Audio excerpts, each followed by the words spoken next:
They can't do it. Yes, indeed. I left 1975, I came to Moldova 79, and the rest riot. Those who take honey with a pinch of salt and the juice of one orange and one lime. But from 1975, Yes.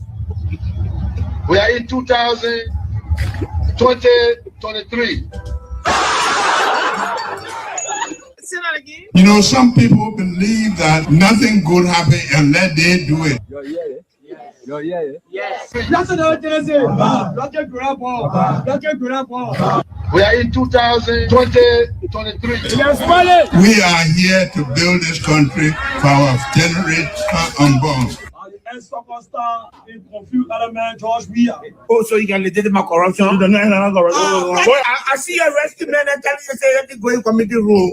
In the person saying it. And the United Party people got to be naive to sit there and think that these people are interested in working with them. All of the areas of sports, because these people are flag bearers, we're going to promote sports in our country. It's a good father. That's Jeremiah. They form Nimbo. What do you think they are doing? A political party they are forming. Peace and stability into this country. In his 80s, he's not just seen as president, he's seen first as a Baptist deacon. Our friends, so that particular friend, what mother did not do, you cannot do it. Your mother did, you will not do it. Thank you very much. Good morning, Liberia. Welcome to Kear Morning Live. He is Daniel Rogers, the sheriff, the voice of the people, speaking truth to power every single morning. He has no fear, no favor. He stands for what is right. This is the platform you asked for. Bringing justice to the light. Not tomorrow, today. KML. Morning Live. Kear Morning Live. Live from the nation's capital, we say from the slump of Soniware to the top of the executive mansion. The voiceless. My name is Daniel Rogers, your fearless sheriff in the court of public opinion. We are loaded. We'll play host to Otabin Toga William on the marathon discussion. We'll bring you facts check at 8 o'clock on the flip side. Of course, we'll break away from the show and bring you the regular segment here. That is the local dailies. Kear Morning Live, Monday, 6 July 2026. Thanks to my producer, HT, and the man George. Welcome to a brand new week and a brand new presentation on your station. Follow us on our Facebook page, KCN TV, and of course our YouTube, The Sheriff. Kear Network. It's right here coming up, all your discussion. It is not tomorrow, it's today. This is the platform you asked for. Enjoy the theme song. You're sitting, you're having your breakfast, your early morning breakfast, a cup of coffee, tea. I want to say good morning to you. Bringing justice to the light. KML Morning Live. The sheriff on the mic, keeping truth alive. He is the voice of the voiceless, courage in his stride. Kear Morning Live, Kear Morning Live, Kear Morning Live, Kear Morning Live. The sheriff in the public court of opinion. The sheriff in the public court of opinion. The sheriff in the public court of opinion. The sheriff in the public court of opinion.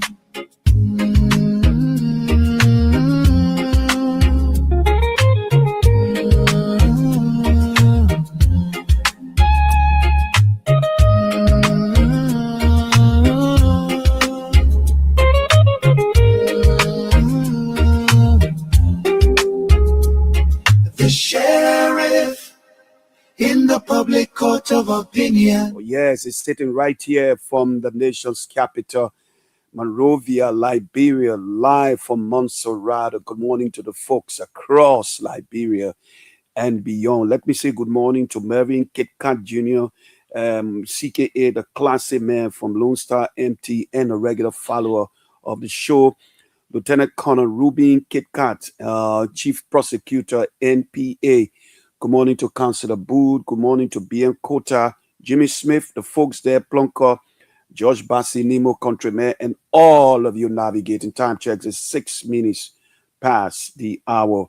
Let's bring you Natasha Yasia Wright. Want to also say good morning to a retired police officer, a professional police. He lived at 18th Street. He's also a regular follower. Good morning to you, Mr. Colley. He has this huge sandbox or speaker. I mean, he's enjoying himself. Enjoy yourself with the sheriff from Monday to Thursday, the sheriff and the deputy sheriff, Obed Jiba. Good morning wherever you are. Winston Jar, head of communication, Nice Scope, good morning to you. And like I said to you, Otavin Toga Williams joined the platform for a marathon discussion. The LNP, Liberia National Police, had a press conference briefing the public.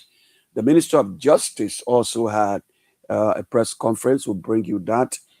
The former Deputy Minister of Foreign Affairs during the regime of Ellen Johnson Sirleaf was in Bikiana with the Grand Bassa County chapter of the Press Union of Liberia, Eli Shania. Good morning to you wherever you are. Let me say get well to my son, a speedy recovery to Ibrahim Ezo Rogers. And good morning to all of you navigating. Mr. Justice Minister Twe, want to say good morning. Michael, good morning. I know you're on your way to work this morning. Senator Dillon, good morning. Boniface D. Satu, good morning. The Polefe writer. Let's bring you Natasha Yasia Wright, morning tea. Good morning to you. Natasha Yasia Wright is the head of the Judiciary Reporters Association at the Temple of Justice. The team, the show way to greater success. Text Joshua 1 verse 8.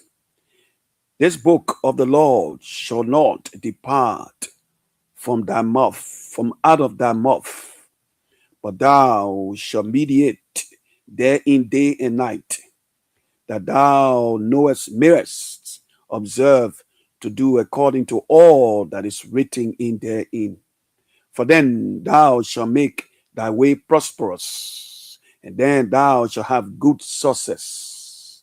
Success is a sure path in a confident walk with God. In a confident walk with God, his word shall be a priority all throughout. This was what God told Joshua, to walk with the word and not deviate from it, if he must succeed and prosper in all things and everywhere he goes. This is also applicable to us. We can prosper if we observe to do according to what is written in God's word as his commandments. Stay with God's word to continue prospering in life. Let us pray. Father, as we walk the earth daily, give us the grace to imbibe your word and walk according to what is written in it, and bless us with the wisdom to understand your word. In the name of Jesus Christ, amen and amen. Thanks to Natasha Yasia Wright. 10 minutes past 7 o'clock. Let me say good morning to the fearless Josh Usman Feka, County Anthony Regis Scott. Thanks to you, Natasha Yasia Wright. It's KML Kear Morning Live with your sheriff on a brand new week. Michael C.G. George, good morning to you, wherever you are. Now, fellow Liberians, do you sometimes ask yourself, when you hear domestic foreign debt, with the kind of money you hear, then one need to ask, with all this, what has it done? The huge budget, what has it done for Liberia? Ma Josephine, good morning to you. Ma Sisi, good morning to all of you patriotic Liberians. It's time to put Liberia first. as we all discuss the issue of 2029, let us not forget to vote our conscience. It should not be about popularity. It should not be about age. It should not be about riches. It should be about Liberia. Put Liberia first. There are people with desire who wants to come with that desire to make Liberia a better place. Show me love. Good morning, Alex Jawa, the pastor. So, folks, I was researching because I love to do that. And then let's bring you this quote. Let's bring you this quote of the day. Quote of the day by Kylian Mbappe. I have learned that the biggest stars and the greatest prayers are the most. Quote. No, Otavi. I'm talking, please. Kylian Mbappe's quote highlights humility, respect, and character, showing that truth, greatness comes from values, not success alone. The French international. Now you see football, there is no big names now. The minions are evolving.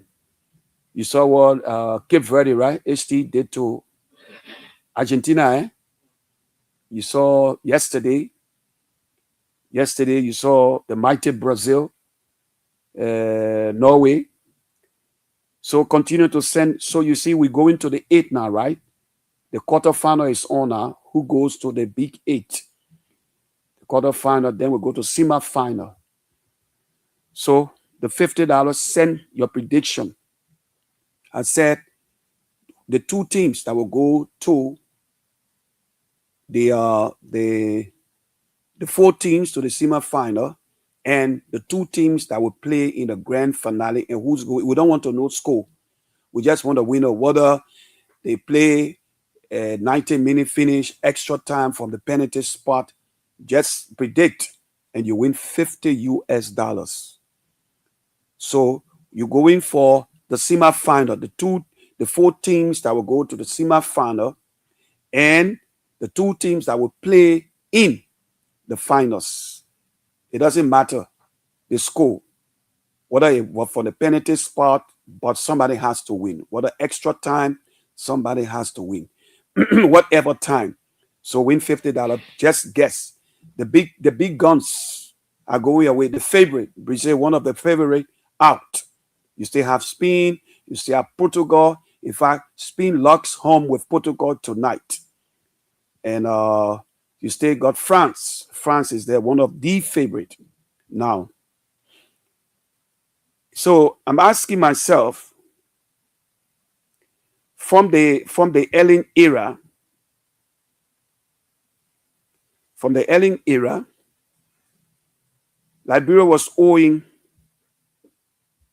Liberia debt stood at 4 point.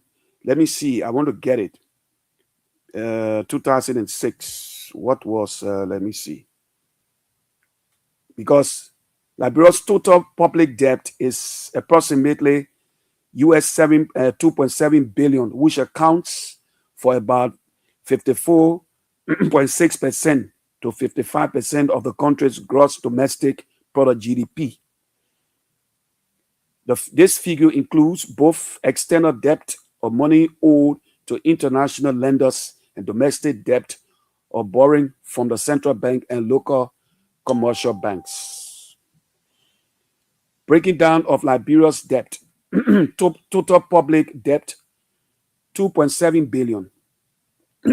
Debt to GDP ratio, 5.46, 54.6%.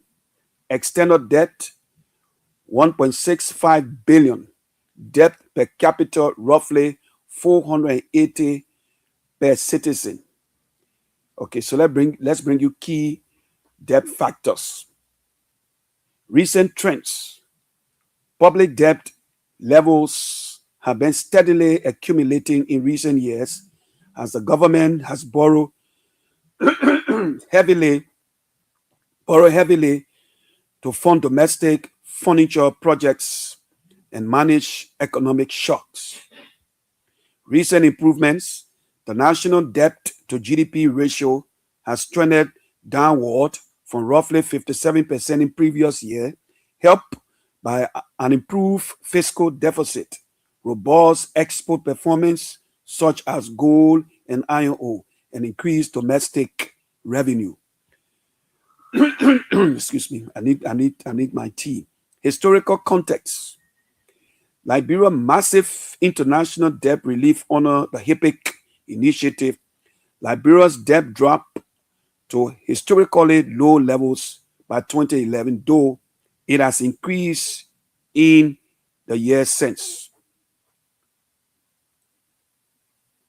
For officially quarterly statistic, historical charts, and further reporting, okay, so you can review the Ministry of Finance and Development Planning or review global economic indicators on the World Bank portal.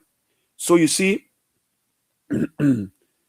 Liberia, when Ellen came, it was 4 billion plus. But now she managed the international community waive the debt, but with all 18 minutes after 7, with all the borrowing, domestic borrow, from international creditors. Why are we staying? Why, fellow Liberians? Why? So what is happening? How are we using the money? Because the last time I checked, fellow Liberians, we haven't built a new hospital except for the redemption. New schools. The government said she will build 100 new schools. I don't know where are we in terms of that. I don't know. Where are we in terms of that? Whether they have started building the new schools. But the debt gone up to $2.7 billion. And all you see, in my opinion, the people are just enriching themselves. They are just enriching themselves. All these monies you are hearing, the people are not paying domestic debt. They are not servicing domestic debts. Because if they were servicing domestic debts and international debts, we will not be at 2.7 billion. So what are they doing with the money? It's simple. They are enriching themselves. They are enriching themselves. Ghana has introduced a transport train, HT. They have built a new rail. The train is commuting continuous. Can you imagine? If you build a new rail,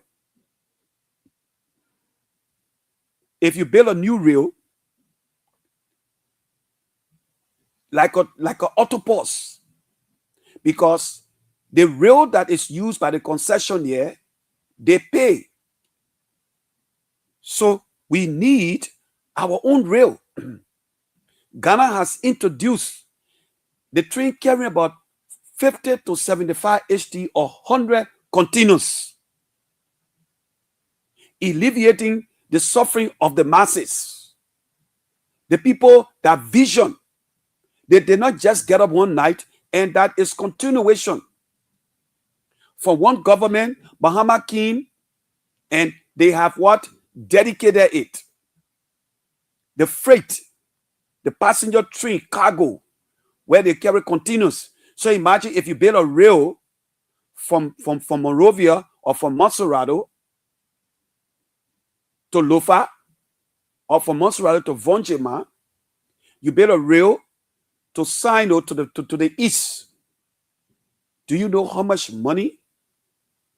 Do you know the investment Do you know how much money the government will accrue? But we got people, our people lack vision. And those who have vision are not giving the opportunity to serve. Because what do we do? What do we do? What do we do? We vote for criminals. We vote for murderers, thieves, rogues. 22 minutes past the hour. Now, let me bring you this editorial. It's important. Sit back, relax. In Spanish, we say muchas gracias. Thank you so much for joining us on the first day of the week, a brand new week, 6 July 2026. We'll be celebrating 179 years of independence. 23 minutes past the hour. We got nothing to show. Our debt burden was 4.67 billion before Ellen came. She managed to lobby with friends and they waived the debts. When Ellen left, it was between 900 plus million. We had took it to almost 2 billion now. It is 2.7 billion, but nothing to show for it. With all the money we credit, we stay talking about partners building our roads, building our infrastructure, sponsoring hospitals. What is happening with the billions and billions and billions? People take gold out of our country. You heard the former lands, mines, and energy minister. But let's bring you this editorial. Liberia needs a real authority, not real operator. The government of Liberia is reportedly in the final stages of consultations on legislation to establish a National Railway Authority, or NRA, involving the Ministry of Transport, the National Investment Commission, the Ministry of Justice, and the Bureau of Concessions. This is a welcoming development. Liberia railway sector has long operated without a comprehensive regulatory framework. As the country seeks to maximize the benefits of its mineral wealth and position itself as a regional trade and logistic hub, a modern railway governance system is no longer optional, it is essential. A National Railway Authority can provide that framework by regulating the sector, enforcing safety standards, overseeing access to rail infrastructure, resolving disputes among users, and planning for future expansion. However, an equally important policy question has emerged alongside the proposal.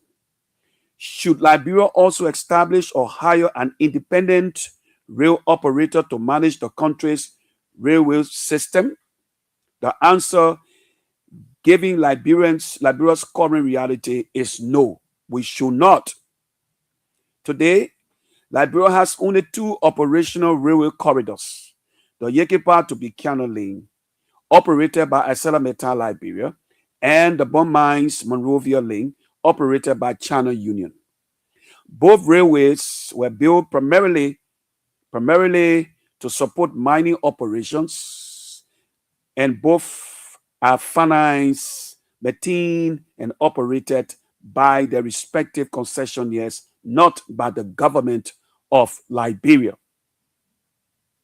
These industrial railways, not national passenger or commercial freight networks. Now you see, I just told you that Ghana has introduced, because there are people with desire and vision. Desire and vision. These are industrial railways, not national passenger or commercial freight networks. Ghana has introduced it. Commercial, passenger, and commercial. Liberia does not currently operate a public passenger railway, a national cargo rail system, or a diversified multi-user network that would justify the creation of an expensive, independent operating structure that distinction is critical. Regulation and operation are two separate functions. A regulator establishes standards, ensures compliance, protects the public, the public interest, and provide oversights. An operator manages streams, schedules, maintenance, dispatch, and day-to-day real activities. Liberia unquestionably needs the first. It does not yet need the second. Creating an independent rail operator will impose significant financial obligations, whether funded through government subsidies, infrastructure management, contracts, real assets changes, or revenue sharing managements or agreements. The cost will ultimately reduce resources that could otherwise be invested in pressing national priorities such as education, healthcare, roads, electricity, water, sanitation, and job creation. At a time when every public dollar must be carefully spent, Liberia cannot afford to create costly institutions before there is a clear operational need. Experience across Africa reinforces this point. In Guinea, major mining railways have largely been developed and operated through concession agreements linked to mining investment. In Sierra Leone, mining companies have historically operated rail corridors serving their concessions. In Mauritania, the country's famous iron ore railway remains integrated into the operations of its national mining company. The common lesson is straightforward. Where railway infrastructure exists primarily to serve mining, operations are typically handled by the concessionaires themselves, while government focuses on regulation. It's unacceptable. I'm going to open the line 29 minutes past the hour. It's unacceptable. That possibility certainly strengthens the case for a credible and independent regulator. As additional users enter the network, questions involving access to rights, tariffs, maintenance responsibility, scheduling, and dispute resolution will become increasingly important.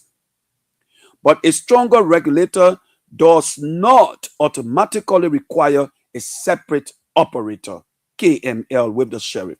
Moreover, the pace and scale of future cross-border rail traffic remain uncertain and will depend on commercial decisions, regional infrastructure development, and agreements between the parties involved. Liberia should therefore avoid building expensive operational institutions based on projections that have yet to be materialized. The prudent course is clear. Liberia should establish a national railway authority with a focused mandate to regulate the sector, enforce safety standards, issue licenses, oversee compliance, resolve disputes, and prepare for future rail development.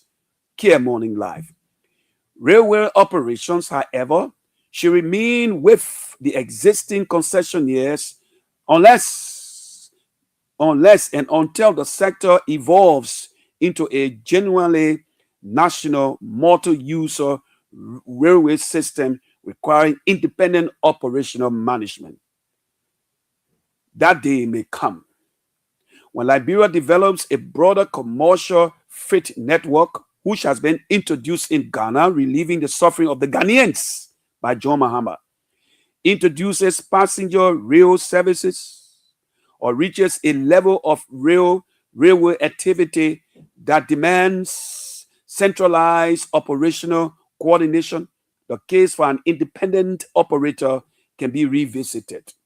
Today, however, creating such an institution will solve a problem that does not yet exist. Liberia's railway future should be guided by sound economics, careful sound economics, careful planning, and practical governance, not unnecessary bureaucracy. A national railway authority is both timely and necessary. An independent rail operator, at least for now, is not. Okay, so an editorial here. The new Dawn, Liberia. From the New Dawn, Liberia. So, what do you make of it? Right now, in Ghana, the passenger freight transportation has begun. In fact, I share it on my page, Examining Liberia. Go there and see it. Not second, not used train, brand new. Commuting across the city into other parts of Ghana. Freight, commercial, passenger, and freight, carrying hundreds of containers. The two we have now, it is operated by China Union and Metal. So the writer is saying we need to establish, the discussion is ongoing now, the real authority that will have the authority. So what do you make of it? Because other people are far ahead of us.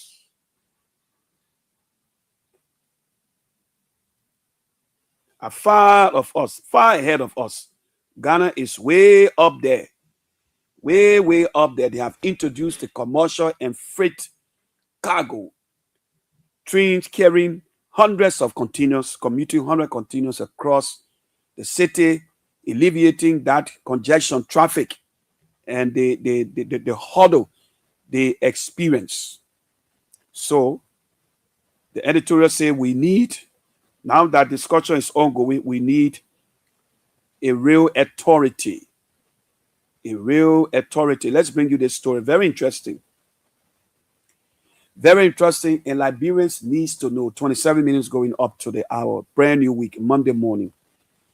Liberia Senate opens investigation as Senator Duncan seeks full disclosure on ownership, lease revenue, and management of landmark government property. Who's paying what? The Liberian Senate has initiated an investigation into the management and financial administration of the Pan-African Plaza in Cinco following a formal request by Sano County Senator Creighton Duncan for government institutions to account for revenue generated from leasing the prominent public facility. The decision came after Senator Duncan submitted a communication to the Senate plenary on Thursday, urging lawmakers to exercise their constitutional oversight responsibility by demanding comprehensive information regarding the ownership, legal status, and financial operations of the building, which currently serve as the one UN house opposite. That is the Pan-African Plaza. According to Senator Duncan, the Pan-African Plaza represents one of Liberia's most valuable public assets, yet very little information is available to the public concerning how rental income from the property is managed or what proceeds are being deposited into government accounts.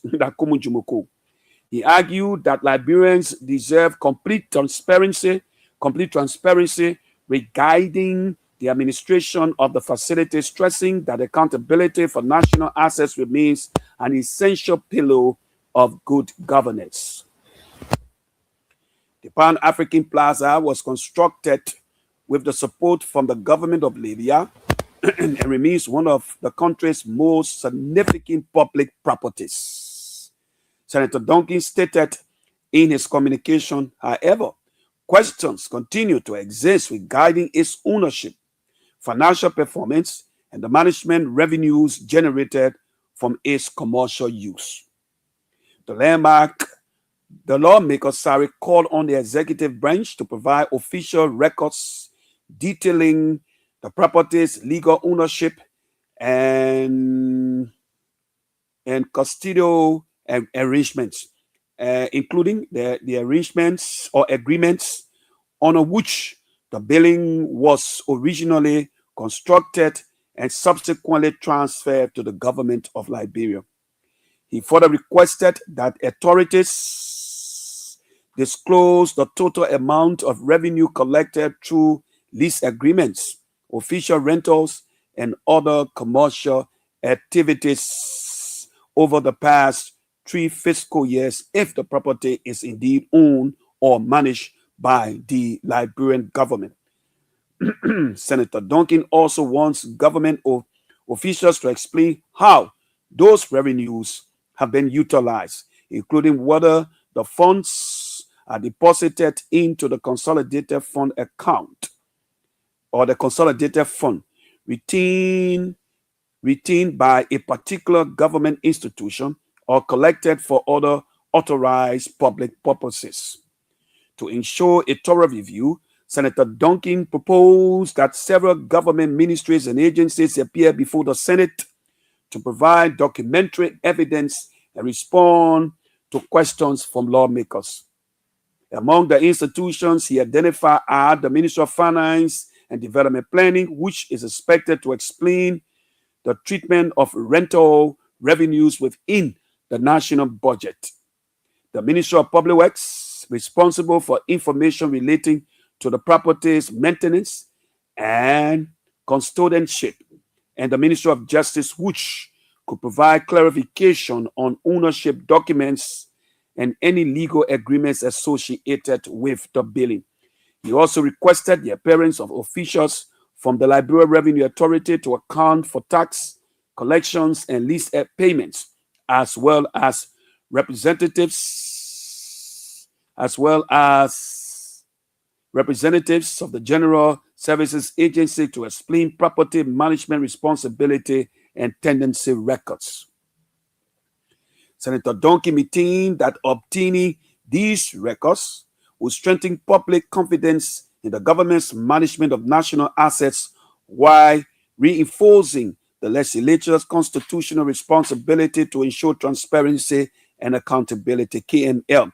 Following deliberations, the Senate plenary endorsed the request and mandated its Judiciary Committee to investigate the issues raised by the Sano County lawmaker. The committee is expected to invite the relevant government ministries and agencies to provide detailed reports on the Pan-African Plaza's ownership structure, financial performance, and management agreements before presenting its finding to the full Senate.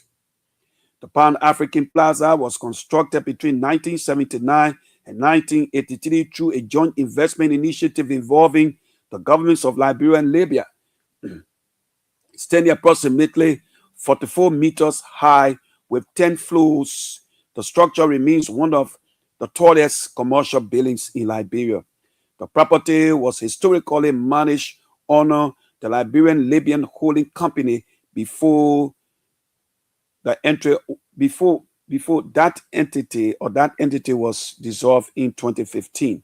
Responsibility for the building later became associated with the Pan-African Real Estate Corporation, while the facility currently accommodates numerous United Nations agencies operating in Liberia. The Senate's investigation is expected to determine whether existing management practices comply with Liberia's financial and legal requirements, and whether revenues generated from one of the country's most valuable public properties are being managed in a transparent and accountable manner. KML, Kear Morning Live, on the People's Station. So who's been collecting the money? 90 minutes to the hour. Who's been collecting the money? That's a question the senator wants to know. You see, this is oversight, your cardinal responsibility. We go past that billing. And I hope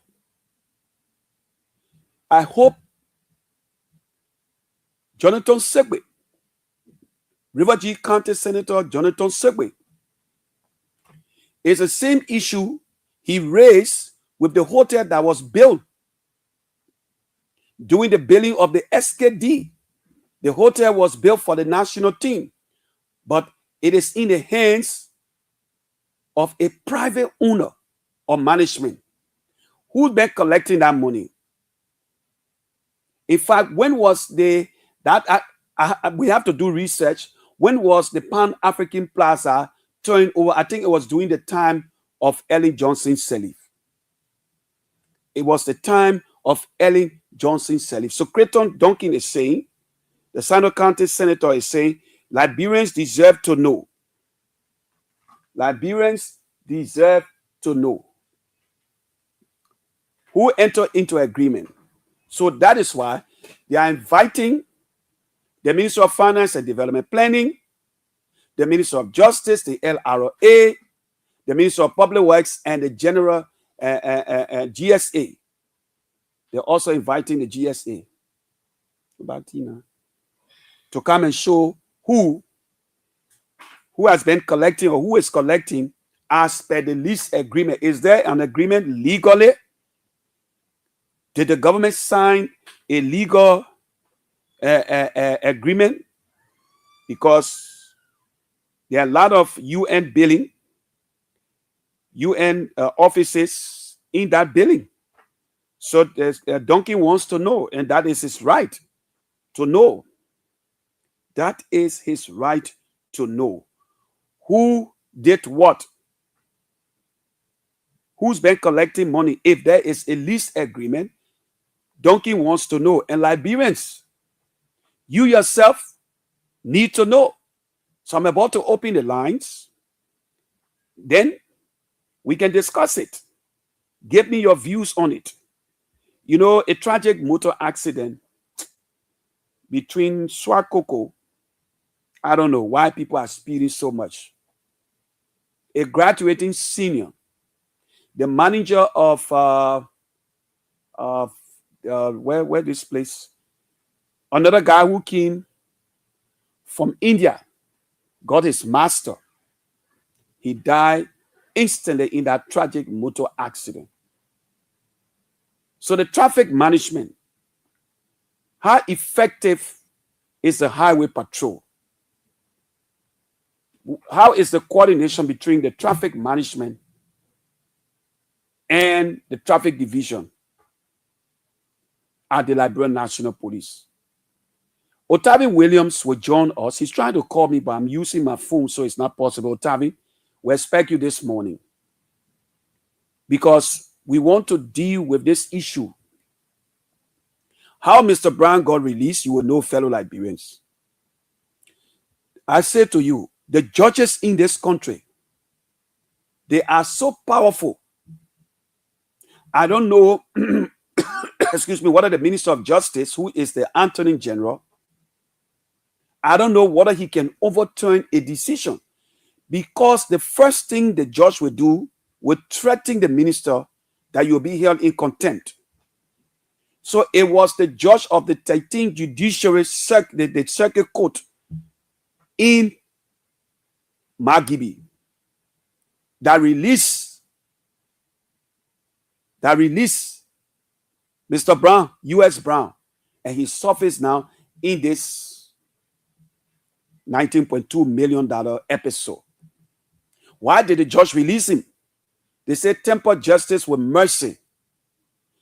Temper justice with mercy. The judge can have mercy. But according to the document in our possession, it was the judge. His sister and his girlfriend signed for him as the guarantor. That anytime the court wanted him, they would bring him to court. We'll read you that. I don't want to deal with it now because Otavi is coming. We'll read you the rebuttal, the release from the Minister of Justice, and the press conference held by the LNP that individuals have been charged in absentia, and some of them have been charged, those who are physically here. And the police, the government, the joint security, through the Minister of Justice, they are doing everything through Interpol to have them extradited to Liberia. So you heard me read 2 issues this morning I wanted to start with, which we started.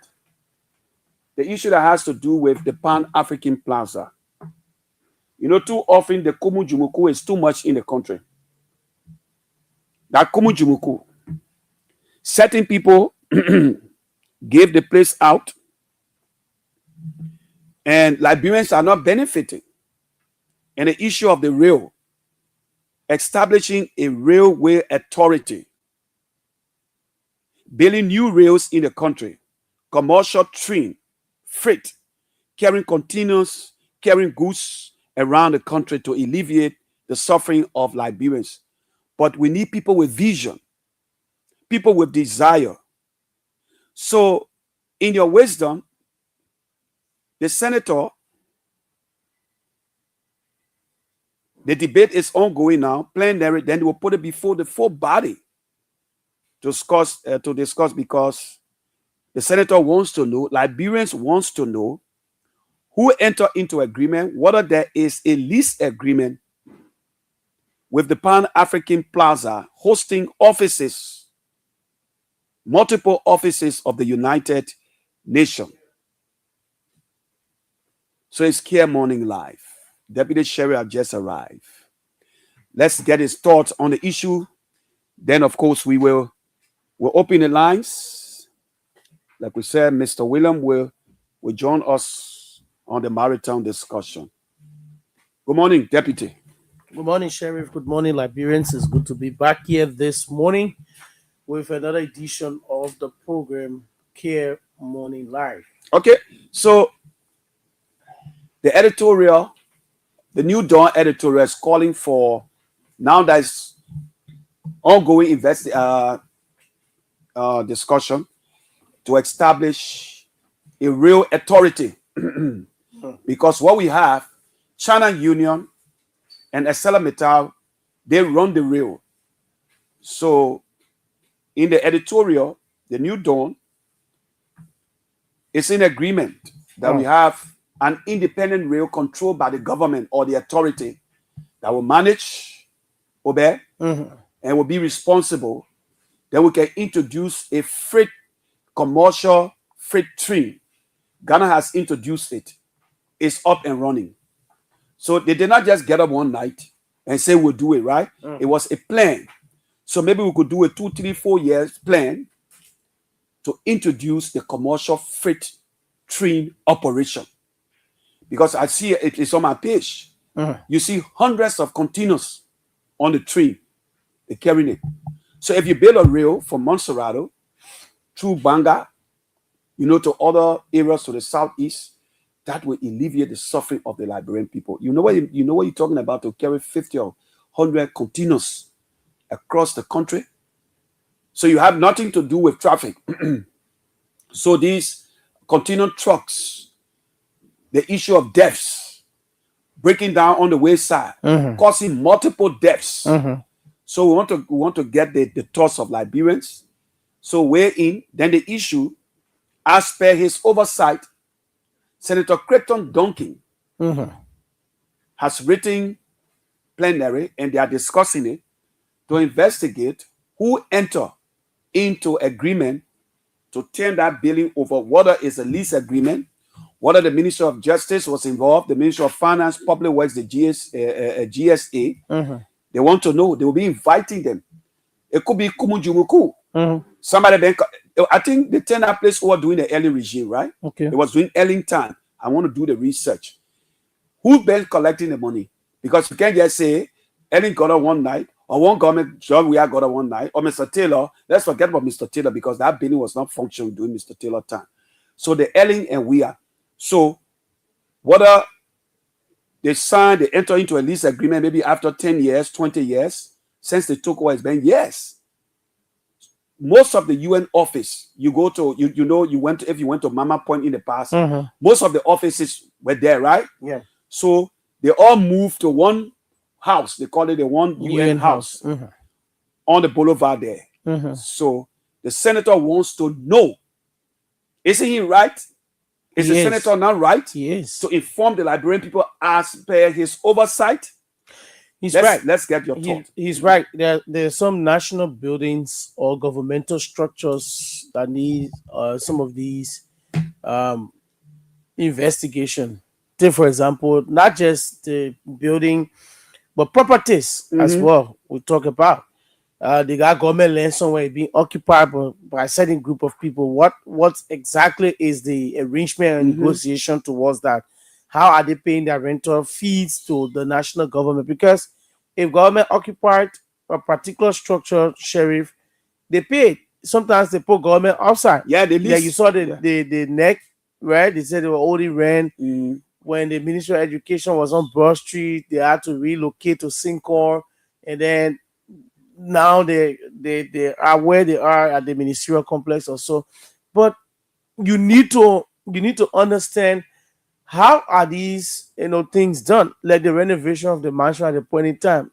Yes, as far as by Madam Salif, money enter the account, the budget for that, and that particular renovation of the floor, 6th floor, was almost like a serious kuku jumuku, like you said.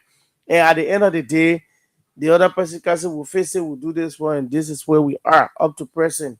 Not a full renovation of the executive mansion. So the one UN house that hosts the United Nations, it shouldn't be a secret part. It should be something that the Liberian people should know what's happening, who did the arrangement, where is the funds being paid, if that is done, or if the United Nations is using it and it is a gesture by the Liberian people to the United Nations. Well, it should be made clear as well. So, well, the senator said it right, and we hope that the government look into that through the Liberian Senate to ensure that the information is out there to the real authority. The president, His Excellency President Joseph Yuma Boaka Senior, that's in 2025, he signed up onto reinforcing or focusing on Executive Order number 136, which established the Liberia National Rail Authority, the Railway Authority.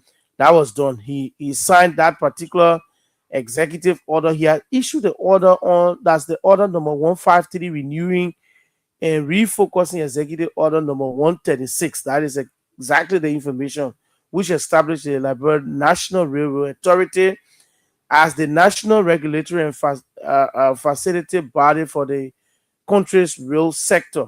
And that particular body was established. So the executive order highlighted that the strategic importance for the railway infrastructure in driving Liberia's long-term economy and transformation, regional integration, and global competitiveness. So under that renewed executive order, the Rail Authority will continue to function as the custodian of the national rail policy, ensuring multiple management of Liberia rail assets. Now, pending the passage of that particular legislation by the national legislature, the authority will operate under the powers granted by the law. So the Rail Authority was established through an executive order.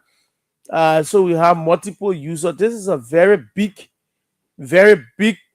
conversation in terms of the two major rails we have now: the Bond Mine to Monrovia, which is being operated by China Union, and of course the Yeke part to Buchanan, which is operated by Acelo Metal. You struck a very great point, right? Should it only be we're operating the rail, or we should take custody and have a freight track system where you're not just transporting containers on flat bay across the country, creating traffic congestions and creating other things. You need Liberia to get involved into rail transportation as well. It's also a part of us working with the Ministry of Transport, working with the relevant authorities to ensure that you have that system. Other, like you said, other countries, you have the modern Ghana already started. rail system. Ghana You already have started, train yeah. passing Yeah. the city, other developed nations on the ground, and so in the city. They're carrying containers, 100, 150 pieces of containers to various domestic destinations. So at the end of the day, we need these things to happen. And I was just telling a friend over the weekend, I said, we're so used to owning the land transport in our country. Yeah, oh yeah. We just getting car, you go, so getting car, you come. So look, if you put commercial boats on the St. Paul River to take people from St. Paul Bridge to town, you make money. The people move faster. You ease the traffic congestion. Let me not cut you off. I went to Sweden in the second city, Gothenburg. They call it Göteborg. Okay. So most of the people, what they do, they put their car on the ferry. Okay. So they put their car on the ferry, and they put the car on the ferry, stop by the ferry. So they drive to the ferry, so they cross the river. Then they park, they get on transport buses. They don't normally use their private cars. So the city transport that you were saying, look, you can crisscross people, commute people, and say from where it starts to Buchanan to River Sets. But you're putting ferries, I mean, we're talking about rail transportation where they can, the company will be viable. And that's that, like you said it, from the Simple River there. Yeah. From the Simple River, you have many birthplace to birth, right? Yeah. But I don't know the vision, Obe. Yeah. Where is the vision? Because you must have vision. Yeah. The other people did not just get up one night and say, we come and build a freight or commercial, system. Yeah. That's a plan, vision. Vision. Yeah. But when people lack vision, what do you expect? The nation perish. The Bible said it. And another thing, ArcelorMittal and China Union are both using the rail, like their own personal property. So when you have a rail authority operated by the government deciding who gets what, who do what, right, or does what, that's the only way we make money. But to the mercy of these concessionaires, I think we need to wake up, Obe. We really need to wake up. We'll continue. It's a minute to the hour. Conclude on it. I just did my research. When it was turned over, we have to feed the public. Sure. When that billing was turned over, I have the result from the research I did. So we'll tell the Liberian people who turned the billing over, how was it turned over, who been collecting the money. Either my madam will know about it. Yeah. If my madam be collecting the money. So let's go for what? Facts check will be back. It's a regular feature here. It comes on Monday, Wednesdays, and Friday. The deputy and I were sitting here. You asked for the platform, we're giving it to you. Signoli, Signola. You know a Signoli, Signola? No. Ladies and gentlemen, welcome to Kear Morning Live. Let's take a break. We'll come back. Don't you dare go away. This is the platform you asked for. And welcome to the Fact Check segment. This segment debunks disinformation. Good day and welcome to the Fact Check segment. This segment debunks disinformation and provides the verified facts of statements made online and on the radio. On July 1st, United Party supporter George P. Lobo claimed on OK Conversation that the Unity Party government reduced rice importation by 35% in 2025, arguing that before the party came to power, Liberia was spending nearly $200 million annually on rice imports. Lobo made the claim during a debate aimed at highlighting what he described as the progress the Unity Party government is making in boosting local rice production through the Ministry of Agriculture. To verify the claim, we review the Central Bank of Liberia's financial statistics reports and analyze the monthly commercial rice import data. The records show that Liberia imported approximately $212.47 million worth of rice in 2023, the last 4 years of the CDC administration. Rice imports then declined about US 163.56 million in 2024, representing a 23% decrease. However, the data shows that rice imports increased significantly in 2025 to approximately US 242.91 million. This represents a 48.5% increase compared to 2024 and is also higher than the 2023 level. Based on these findings, the claim by George P. Lobo that the Unity Party government reduced rice importation by 35% in 2025 is misleading. In 2025, spending on rice importation under the UP administration increased by 48.5% and not 35% decrease as claimed by Lobo. During the same OK conversation, Benedict Kaluba, former Assistant Minister of Development Planning at the Ministry of Finance, claimed that Bertelsmann Transformation Index reports that 60.6% of Liberia's population is living in poverty, representing about 3.4 million Liberians. Kaluba made the claim while responding to an opposing argument, noting that the BTI data was referenced in Table 4 of the arrest agenda.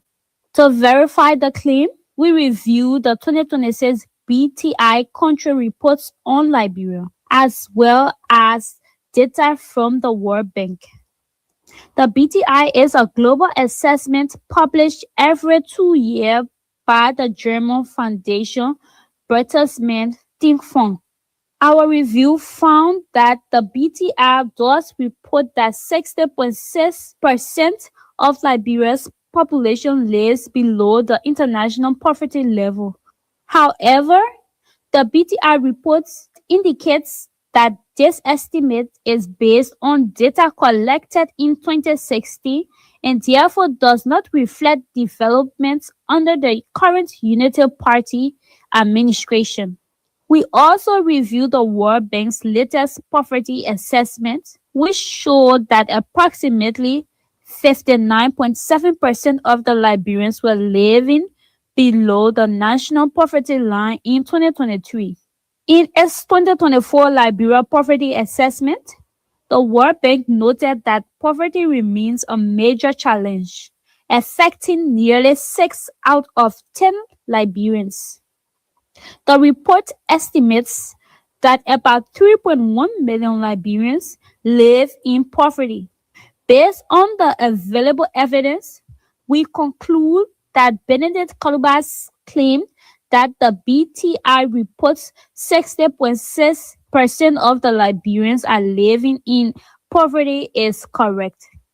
However, the figure is derived from data collected in 2016 and should not be interpreted as a current measure of poverty in Liberia. This is all we have time for on the fact check segment. This segment is part of an MOU between Local Voices Liberia, OKFM, Prime FM, and Kear Radio to encounter disinformation and help the public make informed decisions. This MOU is funded by the Liberia Media Empowerment Project, implemented by Internews with funding from the European Union. The funder or partner had no say in the editorial decision leading to the production of this fact check segment. We will be back on Wednesday with more fact check reports to help you know the facts. If you want us to fact check a claim for you, please send us a text to WhatsApp on 0778 986778 and we will check for you. Also follow us on Facebook at Local Voices Liberia, Twitter at LVL Fact Check, and go to our website www.localvoicesliberia.com. Thanks for listening. Goodbye. Good day. And welcome to the Fact Check segment. All right, Fact Check will be back. Like she says, a regular feature, Monday, Wednesdays, and Friday. Let's go back to Deputy Sheriff. Well, let's. I did the research, and so people can know who turned that property over. So let me bring it. It's 6 minutes past the hour. Obey and I will hear 7 you breakfast on a Monday morning. Okay. The Pan African Plaza was renovated and officially opened for government and UN use around 2012-2013 after post-war reconstruction. So it was under the Ellen Sirleaf Johnson administration. We don't gossip here, right? Okay, so under government of Liberia, UN use, starting around 2013, several UN agencies began moving offices into the plaza. It became one of the main UN hub buildings in Monrovia, along with the UN House. To centralize UN agencies and work closer with government ministries after almost scaled down.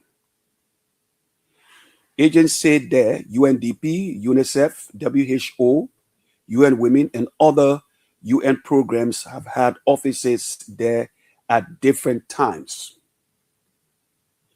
There wasn't a formal handover ceremony where Liberia gave the building to the UN.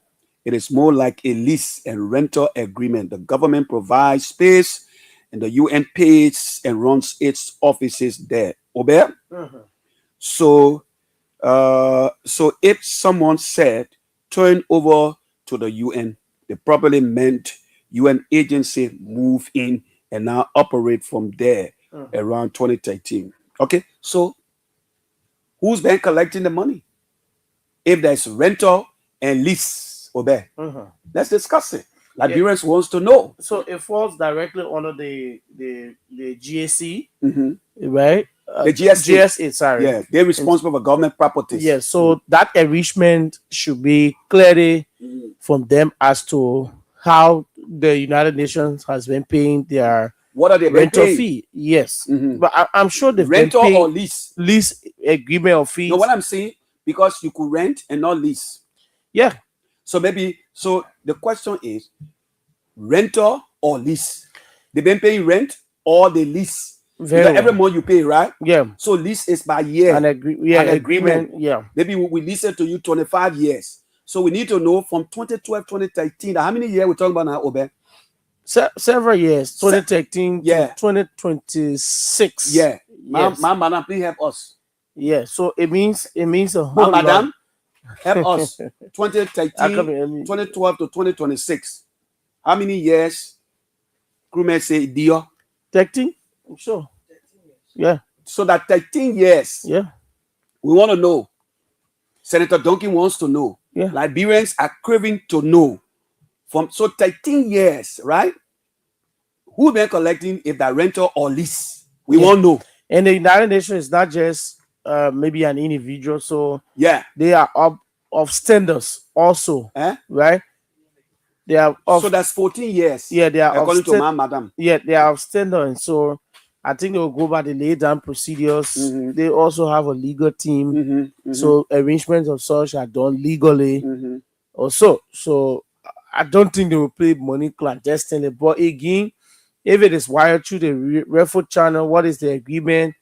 What does it say about how they are running that particular facility, government facility also? So it's a key point. It's a good point that the senator raised it. Maybe he must have heard something in the background for which he's bringing to the limelight. We don't know until a full-scale investigation can be done to determine as to what is the status of that building in terms of the areas, if there's any outstanding that the United Nations needs to clear or so. Let's not deal with the issue of outstanding. Yeah, that's my issue. The agreement.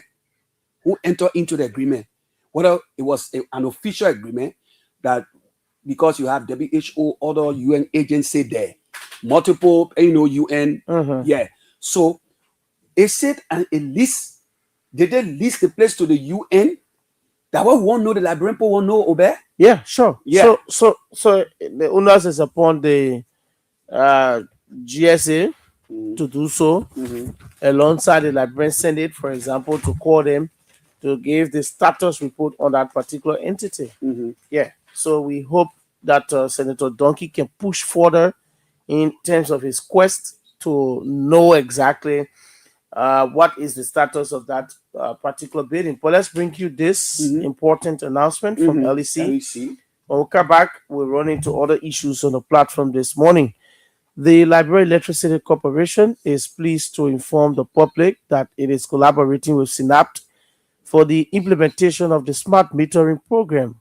The initial phase of this program will be carried out in Pinsville and its associated feeders. As part of the process, joint teams from LEC and SYNAPT will begin conducting community engagement activities and customer data collection within the targeted areas.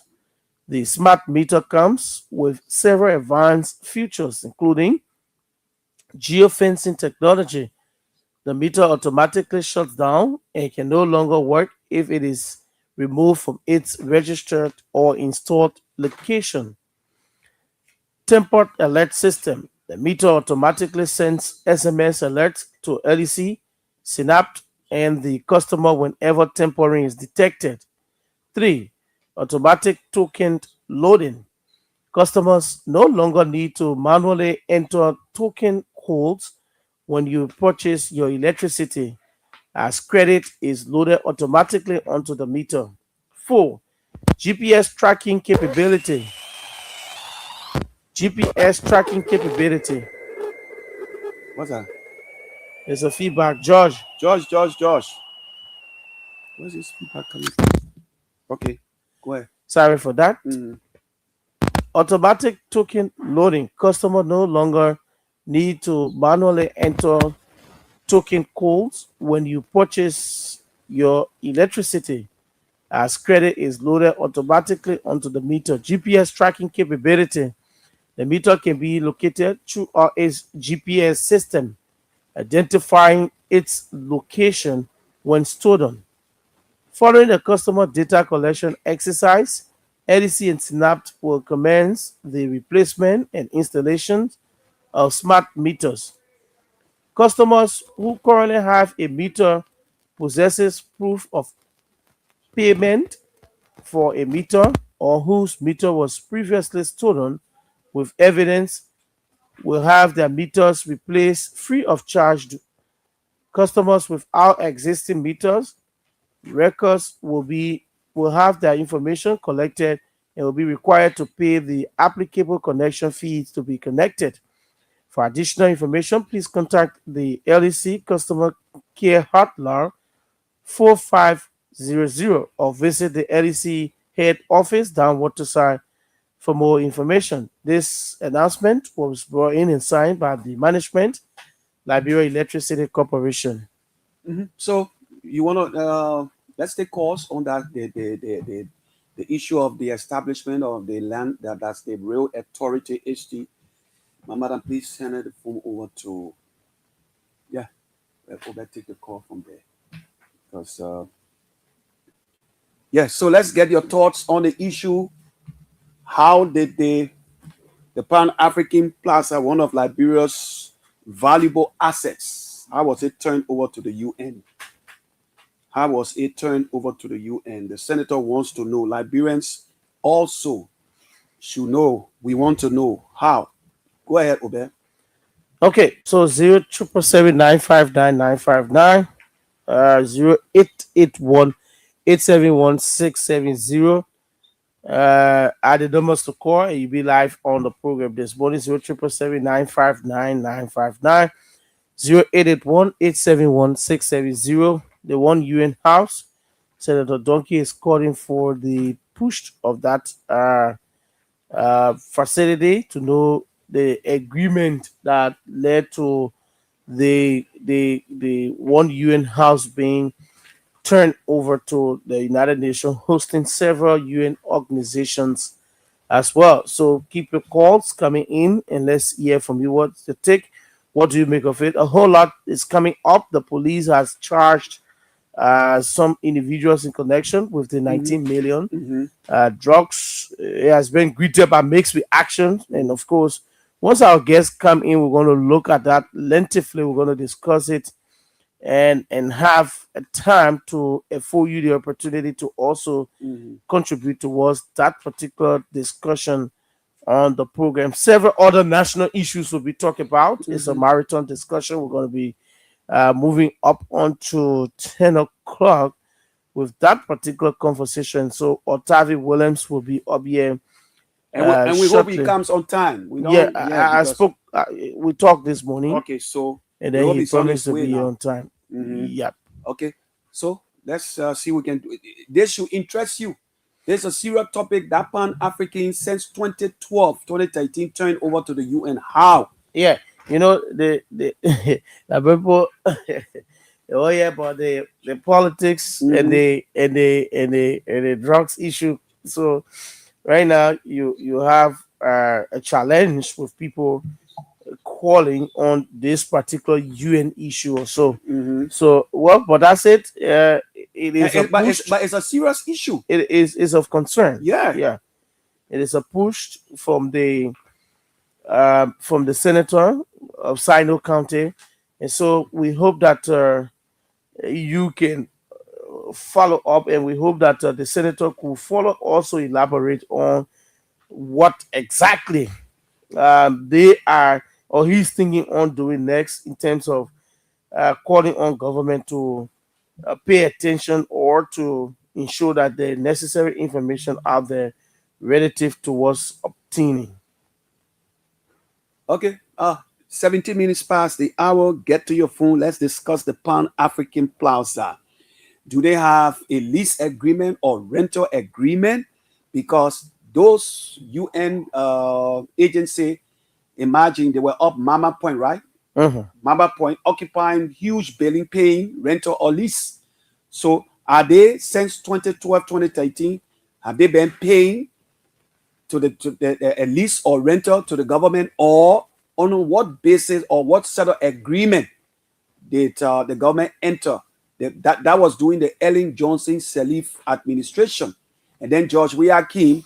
You know, from one government to the other, they will go by the lease or they will go by the agreement, right?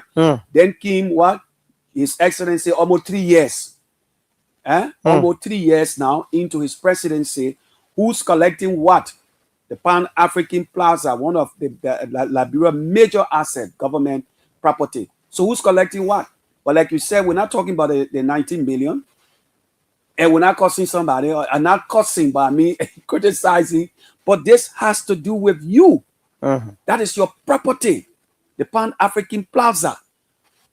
That Kumujumuku people been collecting money, and we don't know who's been collecting that money. You talk about the executive mansion, Obe. In passing, you spoke about the renovation. How far are we now in terms of the renovation? Because every year, budget year, they put money there. They put money there. They put money there. They put money there. So how far are we with the executive mansion? Almost 40 plus million from 2006. Yeah. 40 plus million from 2006. And the renovated portion of the mansion. Yeah. You know, that is the official home of the president. Sure.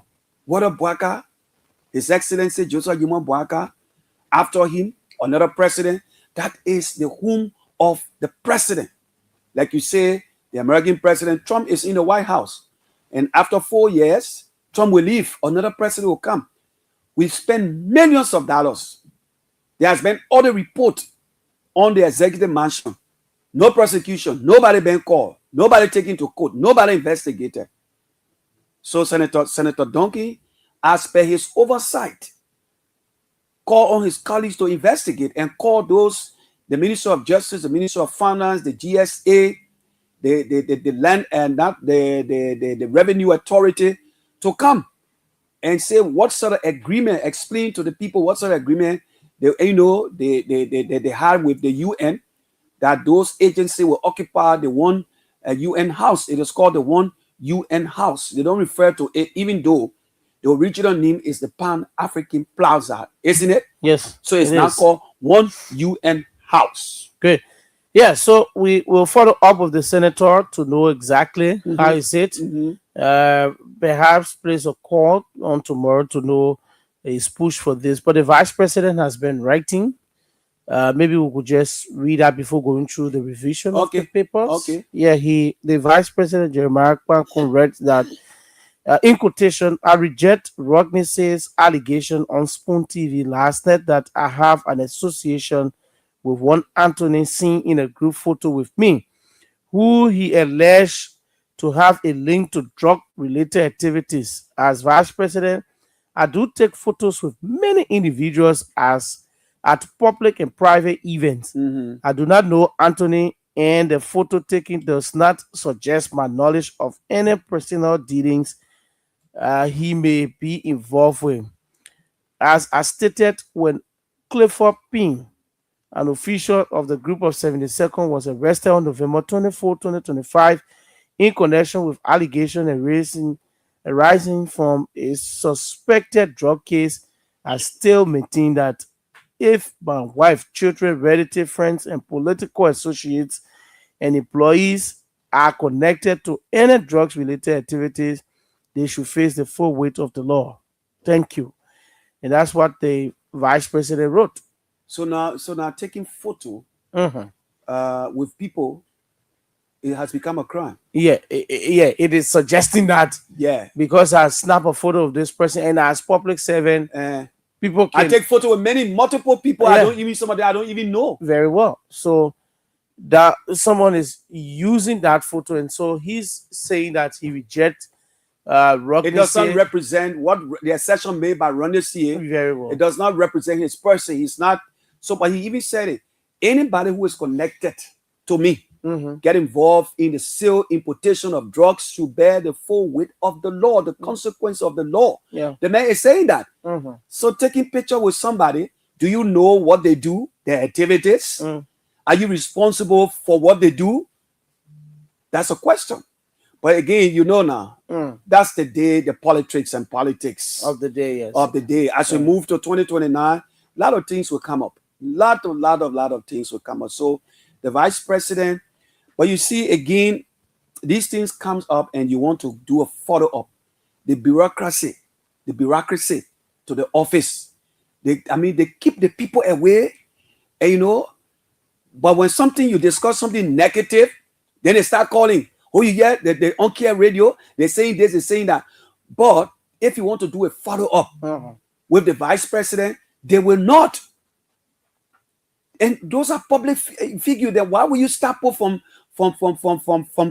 talking to them? So he has made it clear: do not associate me with anybody. I have the right. I'm a public figure. The president said, take picture. I took picture with former Vice President Joel. So if I'm a rapist, does that suggest that Joel is supporting me or she's in the know when she was Vice President in her office? I took picture with her. That's a privilege. You know what I mean, to travel and show you show that photo with you and the Vice President. I would love to take picture with the president, with the Vice President. But what have they got to do with my way of life? Why? What were they going to do with it? They ain't got nothing to do with it. Sure. Yeah. The vice president don't know the man. And he said it. Anybody who is connected to drugs, that's an issue. But even if you've been knowing this man for some time, what does it mean? Does it anyway also mean that he is the one bringing the drugs and using that man as a friend? Yeah. He's not a vice president friend like that. They get it like everywhere he goes. They are seen together. When you have somebody meet in passing, his compound, there's a regular visitation. Yeah. The vice president has a play son who work at LPRC. They call him Kun Jr., right? Yeke Sekuya. That boy frisky. If Yeke Sekuya, that boy frisky. Yes. That boy too rude. So this is my I'm saying this because I know before Kun became vice president, living on 5th Street. I know how the guy used to behave when Kun was senator. He's very rude. No, so I'm just trying to make an analogy. I know. If it was Yeke Sekuya and and then being linked allegedly to the drugs. And with, right? with the proximity you have with the vice president, with the vice president, you can make such an you can make exception. such an exception. Very well. Because he knows him. Very They well. know each other. They Pa sit and together. Son, pa and son, bestie, Mhm. bestie. Yeah. So one will say, oh, but what? I mean, you tend It to makes say sense. it makes sense. Yeah. But somebody just in Random passing, person. yeah, say, And let's, then- Mr. Vice President, can I take photo with you? Mhm. And he agreed. So if this person is linked to drugs, so does that suggest that the vice president selling drugs or involved in drugs? That's what we are here to educate, and at the end of inform the day, and entertain. Yes, at the end of the day, we should say out. And I was talking to some friends as well, one or two security guys, and I said it could be that this drugs issue a strange person. It could also be that there are top brass involved as well. So let's take it and pay, as the French people will say, and let's see as to how the government could reach to a logical conclusion on this matter. Again, the Liberian people is doing it as a test to you people and see as to how you handle the situation, or else the Unity Party government could be placed in a tight corner by the Liberian people. Again, another issue: investigation is not just automatic. Sure, because Liberians, they are so ego. There's politics and politics, and if somebody blaming somebody, oh, the 100 million. What did you people do? The other people were free, and so the other 19 that you're responsible. But investigation, so you want people to manufacture, to say, oh, Obey involved, Roger involved, when you are not involved. But the whole thing is just politicized. Obey, I think what we're going to do, because of time, right? Let's take the dailies, 8:30. Then 8:45 when I don't know. He said 8 o'clock he will be here. If that man come 9 o'clock, he's out. We will just go on and discuss our issue. Please call me Georgia, so we can do the local dailies. Time is of the essence. Doesn't wait for anybody. Signori, Signora, good morning, KML. Kear Morning Live. The Pan African Plaza is under the spotlight. Who was there a concession or rental agreement or lease between the government of Ellen Johnson? Salih passed on to George. Who's been collecting? It's a Kumujumuku. We want to know. You want to know. It's important to know. We're taking the paper. Yeah, so come now. So we'll read you the local dailies to make time for Otavin Toga Williams, who will join us on the marathon.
The Independent newspaper, the Hot Pepper newspaper is also here, the Oracle News Daily, and Front Page Africa also on the stand this morning. Before me, I have the Improfa Daily newspaper, the Parrot newspaper, the New Dawn newspaper, the Independent newspaper, and of course, Public Agenda newspaper.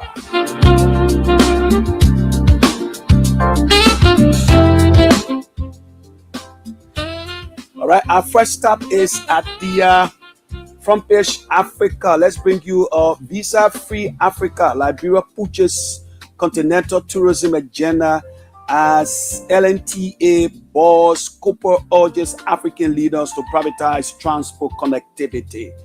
Dream Shuttle, a fatal Swakoko highway collusion silence the promising features of a master graduate, a graduating student, and a dedicated tourism leader in Bunk. Anti-graft push Arab Chairman Martin says, quote, successes reinforce fight against public corruption. Volume 19, number 127, 6 July, Monday. Otavin Toga William, former Vice President, PUF. The man came hot this morning. Gentlemen, you guys will have breakfast on me. And the front page, Bob Bannon headline. The paper is sold for 40 Liberian dollars, 28 minutes going up to the hour. As other African nations reject U.S. health deal, Liberia's agreement faces new scrutiny. Wow. A 2024 State Department review found that Liberia failed to meet eligibility criteria related to addressing corruption, which placed the entire program on a review before USA was shut down. Wow, fellow Liberians. But the front page leads story.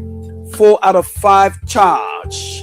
A US 19 million drug seizure nowhere to be found. Prompt major tests for Liberia.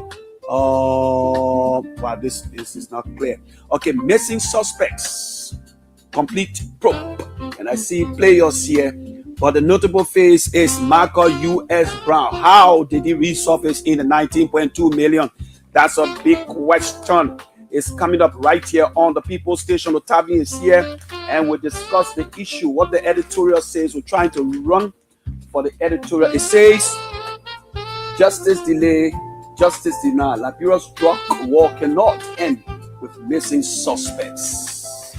And the back page of the paper, inland battling history as well as Mexican nation in Atisia, Kear.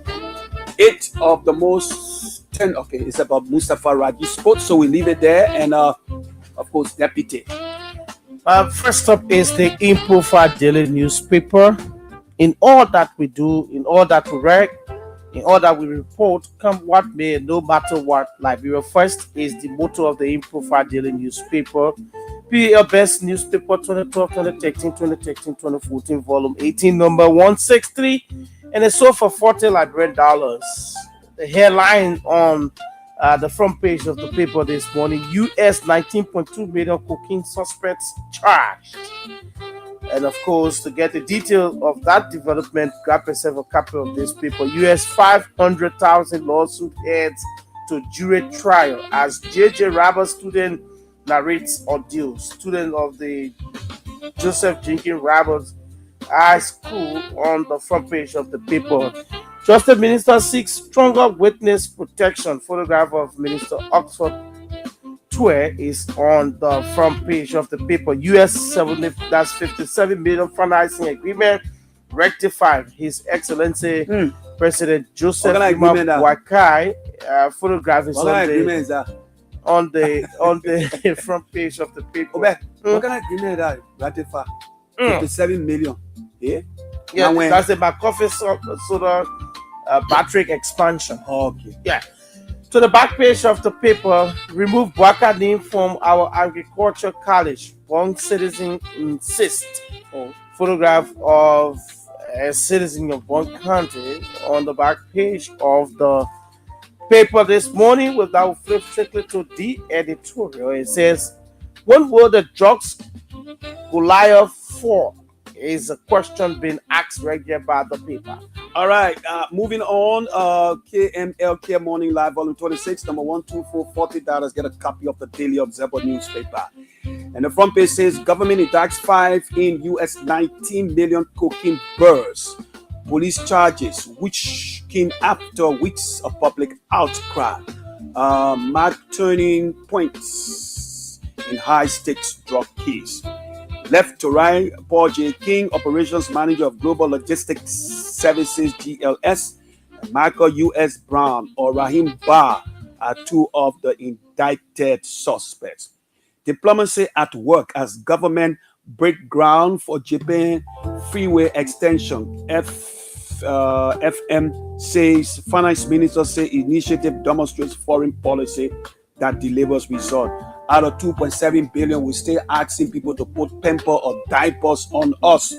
Kakata court on fire over 200K Kush case involving Michael Brown. Critics allege political interference. RFLA called victory signal tough anti-corruption era. Do not be selective in your fight. Who is ready on trial? That's the editor of the Daily Observer newspaper, the back page of the paper. Court testimonies on a court media allegations of bribery in high-profile trafficking case. Get a copy of the paper. It's on right here. KML will bring you the front and back pages and the editorial. My next up is the Parrot newspaper with their motto, The Truth. It is sold for $50 Liberian. Volume 20, number 104. Bob Bannon headline, Police declare war on drugs cartel. Cocaine bust. 5 charged. The Inspector General of the Liberian National Police, Colonel Gregory O.W. Coleman, photograph is on the front page of the paper this morning. Another story topping the front page of the paper, anti-corruption crackdown intensifies.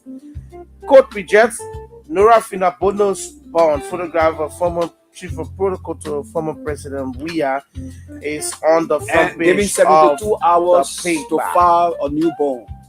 Yes, 72 hours. US $60 million to rebuild Freeport Gabriel Tucker corridor. President Waka launches Japan freeway. His photograph is here alongside Japanese engineers. That will flip to the back page of the paper. Delivery, not debate, is government of Liberia priority. Ngafwan defend development deal. The photograph of Finance Minister Augustine Kwe Ngafwan is on the back page of the Parrot newspaper. Another story topping the back page of the paper, Kun reveals Sino Hope. Kun revives Sino Hope. Speaker Vaz pushing to restore nursing program. Photograph of Is it Kun Dewa? Revive Sino Hope. Is it the man cutting a paper foundation 11 because countrymen on his back? Okay, so the photograph of Speaker Bo. Yeah, Speaker Bo. And the back page. The editor of the Parrot newspaper says, before June, there was May, and that does it for the Parrot newspaper. And Thursday, the day after Friday, of course, we'll bring you the breakfast you deserve. Already is juices right here on the People's Station from the slum of Sony went to the top of the executive mansion. Volume 35, number 115, July 6, so for 40, Monday, so for $40 Liberian at the front page, Bob Bannon headline. US 19 million transnational drug trafficking explodes as police argue terms broader criminal network. Government to strengthen whistleblower and witness protection laws. The final story on the front page of the Inquirer newspaper. Regional group Liberia partner to strengthen rights defenders protection. The editorial says Liberia's insurance sector needs independent oversight. The back page of the Inquirer newspaper. Let's go to the back page of the paper. Ibadan's whole district representative accountable for delay in bridge project. But what, get a copy of the paper. Talu Development Foundation announces business loan initiatives, graduate over 100 in free vocational training. That does it. And I see the Banga Highway tragic motor accident that allegedly leaves 3 dead. That does it for the Old Inquirer newspaper. My next stop is the New Dawn newspaper with a French edition. This paper is sold for $50 Liberian, volume 16, number 110. Banner headline on the front page of the New Dawn newspaper: revealed cartel tied to bribe scrutiny. The photograph of a high-grade cocaine on the front page as police link US 19.2 billion cocaine to previous shipment. Tie dispute raises investors' concern. LTA, a photograph of the logo of the Liberia Telecommunication Authority is set to the back page of the paper. Government bows to public pressure. And of course, the cocaine case story continued on the back page of the paper. We'll now run strictly to the editorial of the New Dawn newspaper. It says, no shield for anyone in Liberia's US 19 million cocaine case. That does it for the New Dawn newspaper. And we have landed at the offices of Sam D. Independent. Waka accelerates development, launches Japan Freeway extension. Volume 23, number 757, Monday, 6 July, sold for $50 Liberian. The motto says Liberia's most investigative newspaper. The front page says, Speaker Kun I Sano County. That's a big question as political calculations intensify before 2029. They say the men now get breathing space, so they're cutting a PP from District 11. Countryman is proud to be associated with the dailies. I see my man smile. 5 charge. Many questions. Who brought the cocaine here? Who brought the cocaine here? Who owns the drugs? That's a big question. The back page of the Independent. City reduction risk, electoral backlash, reform or political risk. That's a big question. Get a copy of the paper. Justice demands national commitment. Dr. Babu calls for reparations. McGill declares Barca CDC's battleground as 2029 battle lines dream early. Protecting truth to law. Okay, champions refuse to fall. Maritime marches into quarter-final. That does it for Sam the Independent. My last and final stop this morning is the Public Agenda newspaper. Leading a nation to nobility is their motto, and it's sold for $50 Liberian. Go banner headline: witch hunt or decentralization. Government to sack several mayors, chiefs in the southeast. Photograph of chiefs seated in a hall on the front page of the paper this morning. Plan to split NIMA uncover some leaders of present day NIMA.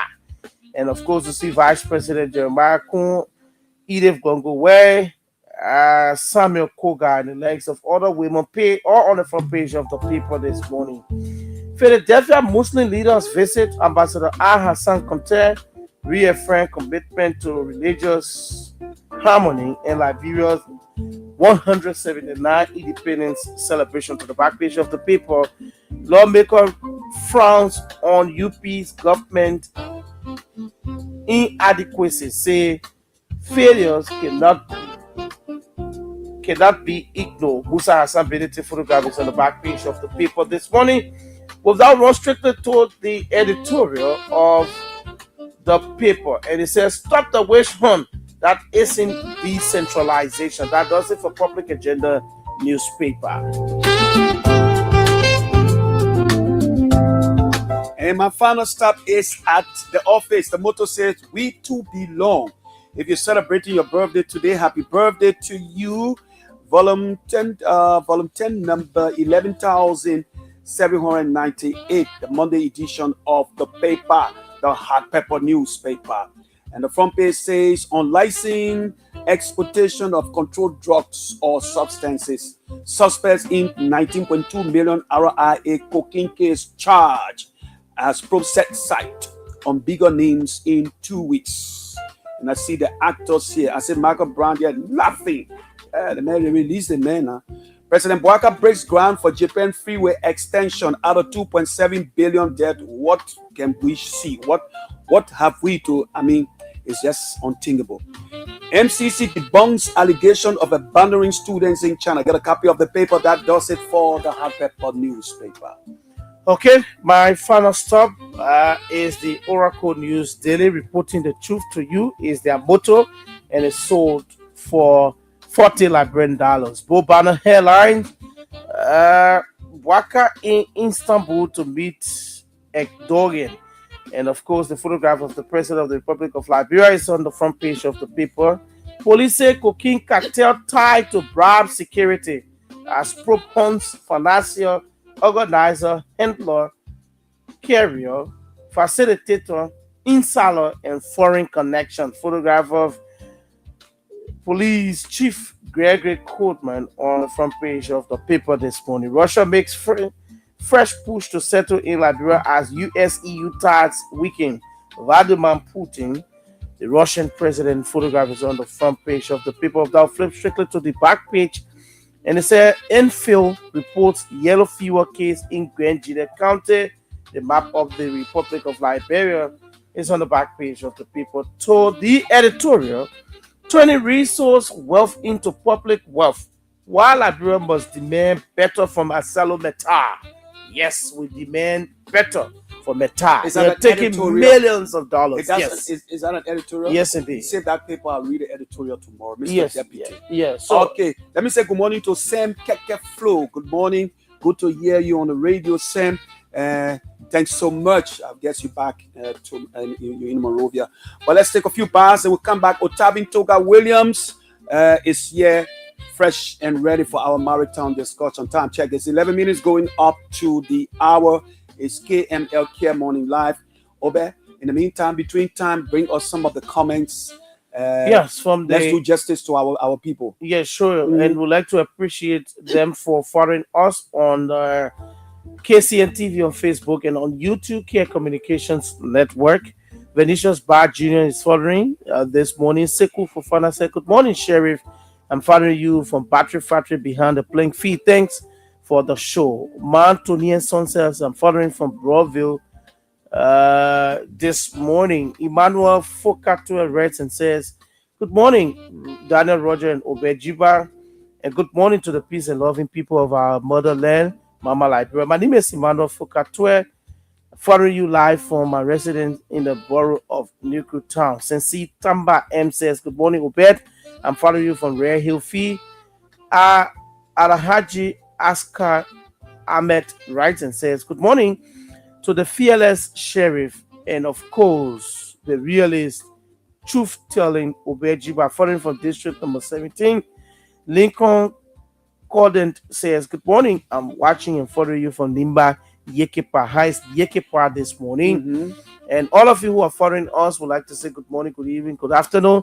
Share our live page this morning so that you can get notification when we go live. Share the video to as many others in different chat rooms across WhatsApp and on Messenger. And of course, well, we're going to take a quick break and transition to the former vice president of the PUL. He was there on Thursday. We started a conversation that needs to be continued, and I will talk a whole lot across the country.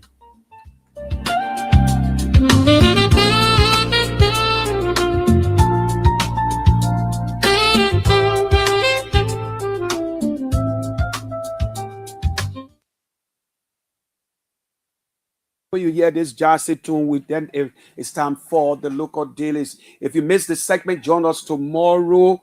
Of course, when we bring you the front, back, and inside page of the local dailies. Otavin Toga Williams is seated. He's the vice president of the PUL. A marathon discussion, lengthy discussion across Liberia, like Obe said. But I need to take a quick brief. So, Obe, we're going to start with the Minister of Justice. The release from the Minister of Justice, the police, then we will come to the release of Michael Davis. Yes, the man who is at the center of this controversy drug issue. How was he released? So you're going to start. Let me take a quick breather. We'll come back, then we'll continue. But you can start the discussion because I need to take a break. Okay, and of course we have Mr. Octavian Toga Williams. Morning, welcome. Well, good morning again, and good morning to the Kear, Kear family, and good morning to my friend and brother Daniel Rogers. It is a pleasure always to be home because the microphone, the pens, they are always our friends as members of the Fourth Estate. So usually every media institution is just my home. So I'm gratified, I'm pleased, and I'm very honored to be here with Kia Radio this morning. Great. How was your weekend? Well, obviously, by the grace of God, we've been managing. Expectations have to be managed. Oh yeah. And we just have to move gradually, and like you said, MP. Yeah, MP. Small. Expectation has to be managed. Yeah. What does it mean? Is it that high expectation before? Well, usually as human, our anxiety, our expectations are always high. And sometimes they get slow, they get low because of the prevailing situation. So we have to manage our way around and see our best. Because if expectations are not high, people obviously will not be disappointed. So we are disappointed because sometimes our expectations are high because maybe the way people perform below the belts. So we want to see magic, and sometimes it is not just possible. It have to be a gradual process. So obviously that's where we are as human. Yeah. Okay. In continuation of our conversation that we started up last week on Thursday, we were talking about national security. I remember there where we stopped, and we were talking about the current head of the police, for example, which is the first line in the criminal justice system. And you described the police director or the police chief as overly reacting to cases, several cases, like you said, and his reaction has caused some concern among the Liberian people. Let's start on your further explanation, detailed explanation relative with the head of the Liberian National Police and the manner in form in which the police as an institution has been handling cases under the Buaka's administration. But I wanted us to, if you don't mind, the release from the Minister of Justice, or you just want to... After this, we go to okay, now go to the release from the Minister of Justice. Like I said, obviously the police is intake of the criminal justice system. Any mistake from the police, anything you do, they still will lose the case or the cases. And that is what we're having, and that is what we're experiencing. When you do an analysis, you realize that the government lost many cases because of the manner informing which the intake of the criminal justice system have proceeded. I believe strongly that the intake of the criminal justice system in our republic have been, running with emotions instead of dealing with the real issues. Okay. So at the close of the day, trust me, my man, you will lose cases over. The fact you want to be political instead of being professional, you want to impress the presidency, you want to impress the vice president, the speaker, and so everybody can say, oh, they man working, you're doing well also. So at the close of the day, you will crash. That's what and you don't do that in a professional terrain. You have to be professional, and that is why the craft of the law is said, look, we need to put a portion of a position in a corner where this person will be guided with authority and no fear to speak to the president in his face. And that is why the framework of the Constitution said there must be one man called the Attorney General of the Republic. Okay. And that person must have no fear to express his or her sense to the president. If the president is going wrong, you look in the face of the president and say, Madam President, Mr. President, you're going wrong. But do we have that? We have to be frank, fair, and honest enough. I said to you, and I'm going to maintain, Liberians, we do not like good, we like bad. This place is where when you have a leader, we ourselves can force a leader to becoming dictators. This place is where a good, decent Liberian will sit and believing that he or she owes loyalty to the country in terms of being patriotic. The people will turn you and force you to be unpatriotic. So this is a country. It is a do or damn situation. But you as an individual have to be conscious-minded and maintain everything you do with sincerity to the God you serve and the God we operate. Okay. In the absence of that, if you go to work and believe that you have to satisfy your boss, you're not going nowhere. Satisfy the essence of the job for which you're being employed for. And that is why some of us, when you do our work in history, we don't work many places. We work for long, but we don't work many places for me. Oh man, I work one place. I read the Veritas. And I told people always maybe the orientation from that part of the world and what gives some of us high-headed or so. Because obviously you have to be under the leader or stewardship of your friends at the time. So you can't do anything about it. The man's listening to his own radio religiously. The man don't say radio very. I mean, I tell you, man, I'm a radio. How you feel about this is my radio. So when you in those type of terrain, you leave those type of terrain, and that's why you were making reference the last time. When you're in those type of terrain where you have to be professional, look into the faces of people and say, this is how it plays out professionally, you're not getting problem. Why would we be suffering? We say we got police, we got Aaron Rodgers. I don't like that word when you say that investigation is not automatic. It's true. It's a process. It's a process. But that process it got no relationship in our context with what we're dealing with now. So we shouldn't but let me go you. We'll sharpen the raw with sincerity, Rogers. Let me remind you of what you just said. You said something. You said professional. You said government should be mindful because if not, they will lose case or they have lost cases. So you don't want, in that sense, I agree with emotion. You don't want emotion. You don't want to circumstance. You don't want, because presume what? Presume what? Innocent until what? Proven guilty. And you don't want a scenario with the 100 million case where people are taken to court and only God know how those people work. But just learn. I just want to remind you. Just learn. Then I want to go to the Minister of Justice. Then we'll bring you the police on. Then we keep. Then we. But Roger, when you look at the just case, it's almost like a drama. Almost like we making African movies.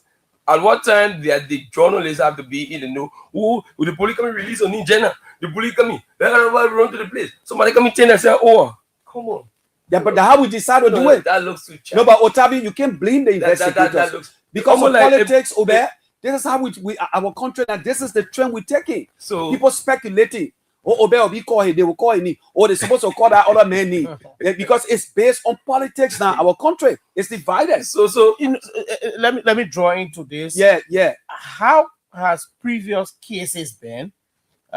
Precedents. That's what I want to ask you. To this one, precedents in terms of how the government go about drug suspects, how they charge very well. Yeah, what lead to charge? But Rogers, is there anything that is far from us here? We were already here then. We saw drugs cases. Let's go back to the former Salif drugs case. No. I want us. I come here. I want to. I'm coming. I just want to hear you weigh on cases. this. Yeah, what has been the precedent? Because I read it past. What makes it different from how the government is now proceeding? Yeah. But you know there are a lot of differences. Other cases is a fast track situation. Okay. This case today we and are reading in the various newspaper and the kingpin is being protected and all of those issues. But who's that kingpin that's been protected? So the Justice Ministry, the Justice Minister sits. His ever lieutenant at the police director, the DEA boss in this case, and maybe let's say the joint security in a whole. The Justice Minister, I know exactly what's going on.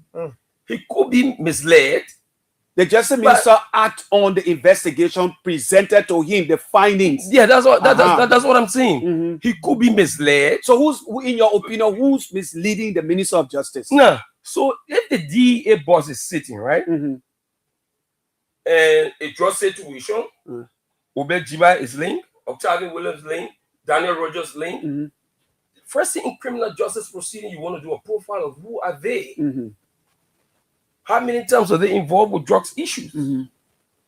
how they came closer. You mean the DA have not done that? Are you asking us the question? To know the names that you're asking the DA, have they done that, or you asking Obem and I'm asking all of us sitting right here. No, that question should go to the DEA, not us. So you won't tell me that since that day up to now, the DEA boss is unable to tell the Attorney General that Rogers and Obey and Octavian 2 years ago they were involved in drugs activities, and I think there's a likelihood the fact that their names are again, a thief, always a thief. The fact their names are again mentioned in this case, I believe strongly they could be close to this situation. You want to tell me that the DEA boss is not telling the Attorney General that? Okay, Mr. Deputy. Where was Gregory Coleman during the former Salif case, the drugs case, the U.S. drugs boss case? Where was he working? He was in the police. He was between the police and the NSA. Yeah. So what was learned at that time that could be applied in this drugs case by Gregory Coleman? Nothing was learned.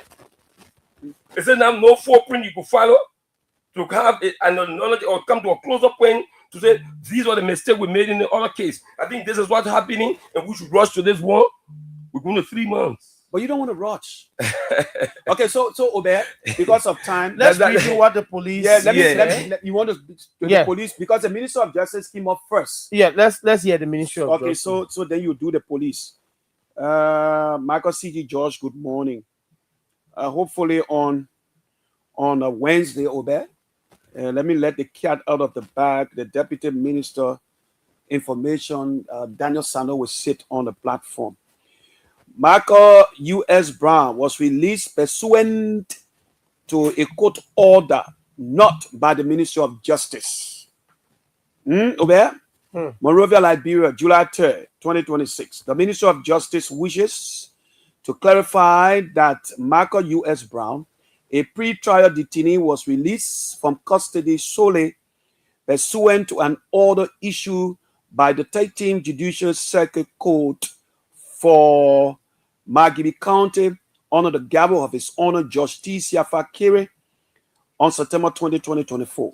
The Ministry of Justice neither authorized, approved, nor directed his release.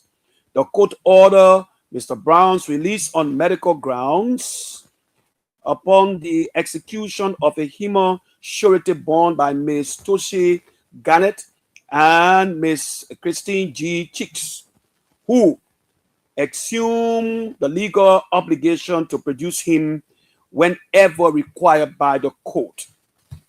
In light of widespread public misinformation and attempts to associate Mr. Brown's court order release with the ongoing investigation into the attempted exportation of approximately 19 million worth of cocaine, the ministry considers it necessary to place the facts before the Liberian people.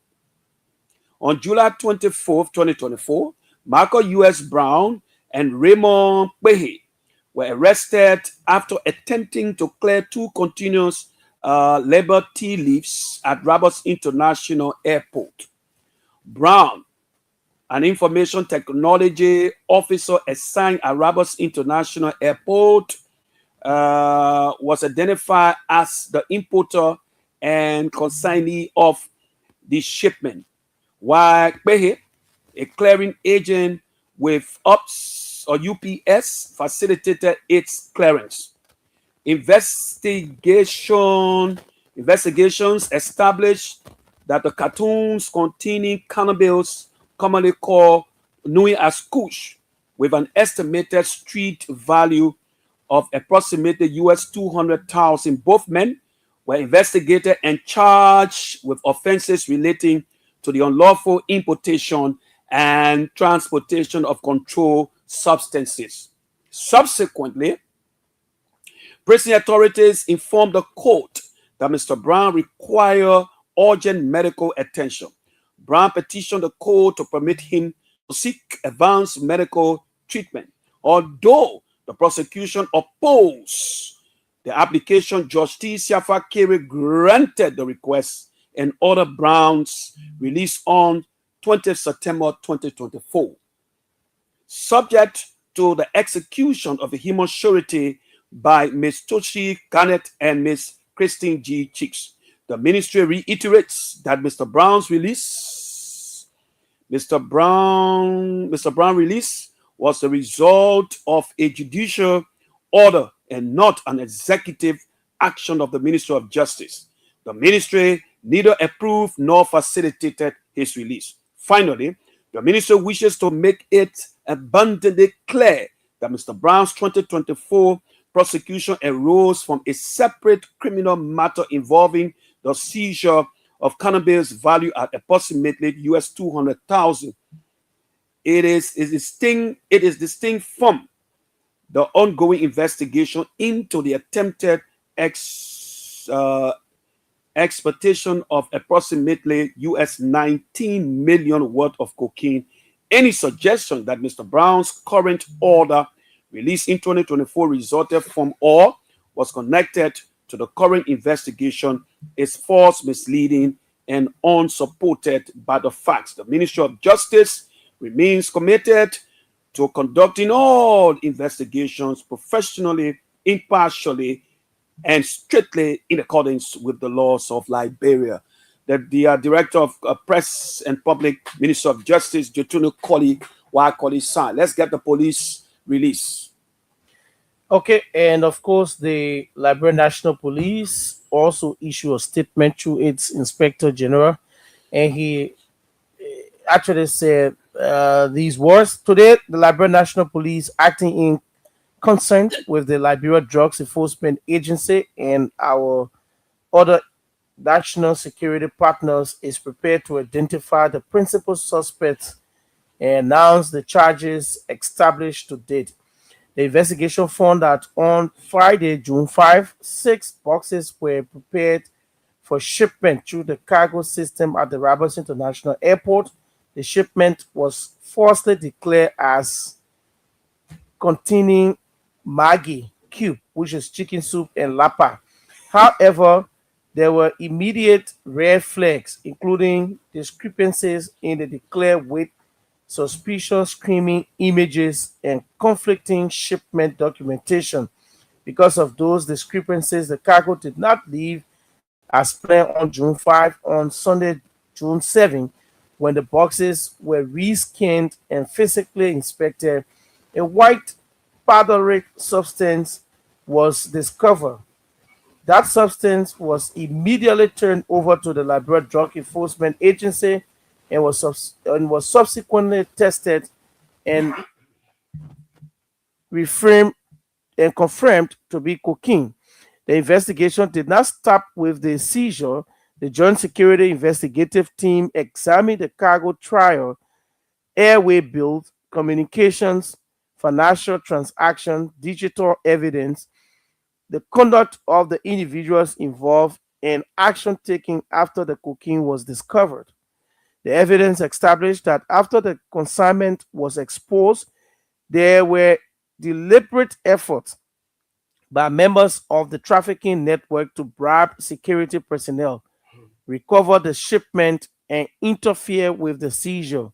Investigators also uncovered evidence of an early shipment process in May 2026 using the same method of false cargo declaration and linked to the same network.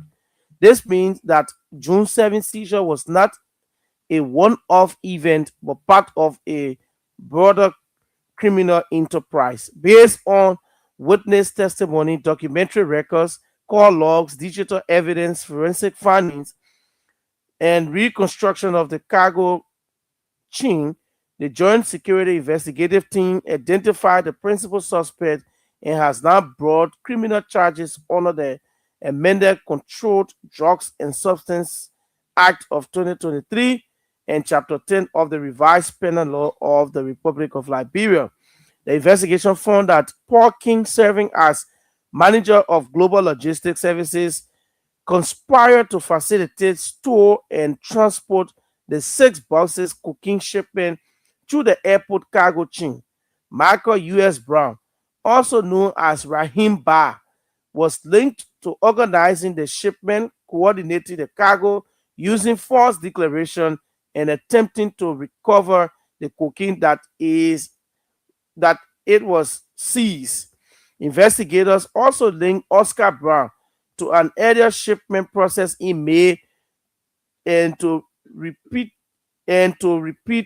communications concerning the June shipment after the cocaine had already been discovered. Emmanuel Park was identified as the individual who delivered both the May and June shipments to Global Logistics Services. Usman Ali, identified as the consignee, has also been charged. Several suspects have been charged in absentia, while others who are also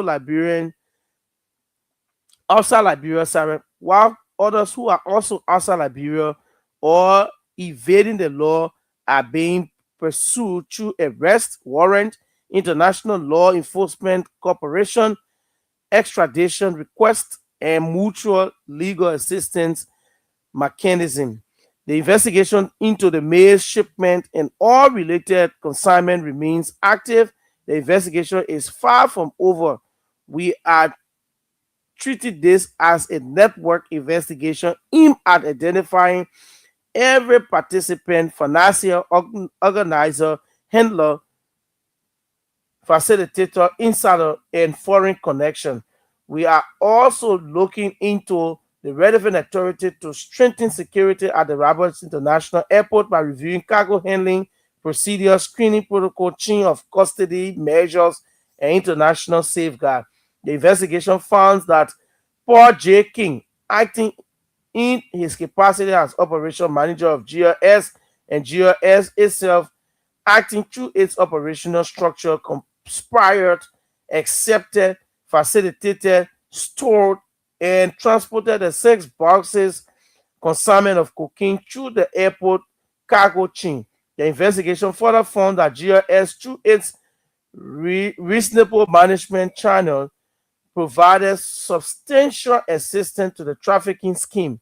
Accordingly, Paul J. King and GRS has been charged under Chapter 14, Section 84, 85, 89, and 93 of the amended Controlled Drugs and Substance Act of 2023, and Chapter 10, Section 2, 3, and 4 of the Revised Penal Code of Liberia, captioned Michael U.S. Brandel alias Rahim or Rahim Bar, Oscar J. Brown, Emmanuel Kpa.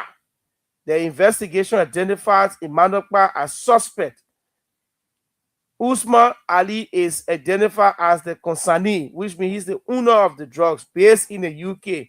He has been charged in absentia under Chapter 14, Section 84, 85, 89, and 83 of the amended Controlled Drugs and Substance Act of 2023 and Chapter 10, Section 234 of the Revised Penal Law of the Republic of Liberia. So the police has officially charged them, and a suspect has been also identified.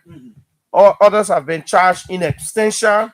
A joint team of investigators, national, international, and they're making recommendations for scrutiny process at the airport. So, reading the Ministry of Justice release, right, that they did not,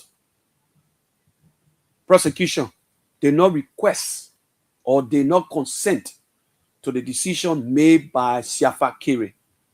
No, Rogers, the Ministry of Justice should not put in long pool unnecessary argument. Why I say unnecessary? My man, what is the process to release somebody from prison? No, is it possible that the Ministry of Justice is not being know? How? No, it's not. No. The Ministry of Justice made it clear, Rogers, that after the requests were made, we were not part of. What is? Do you know the power of the judge? No, I'm not excusing the judge.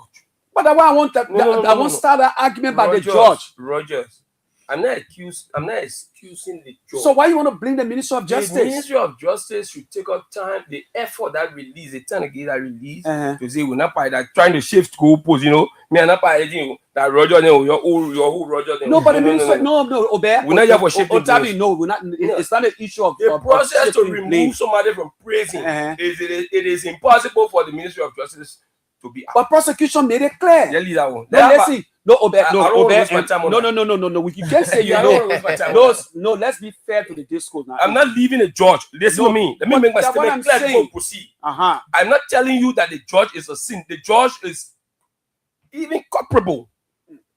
But to release somebody from prison, it is impossible for the Minister of Justice to have an input. I want Otabi to understand something. No. Listen, we cannot just leave it. It's part of the discussion. The Minister of Justice is telling you, as the prosecutors or prosecution, we did not consent. The judge, do you know how powerful the judge is?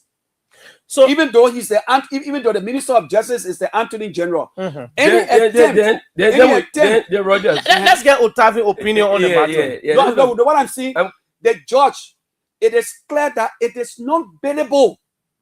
So what criteria or means did he use to free Mr. Brown? Let's get Otavi. Okay, Otavi, you are to release somebody from prison. The judge. To release somebody from prison. The judge will make an application to the Ministry of Justice. You know, the Ministry of Justice have a minister that is responsible for what?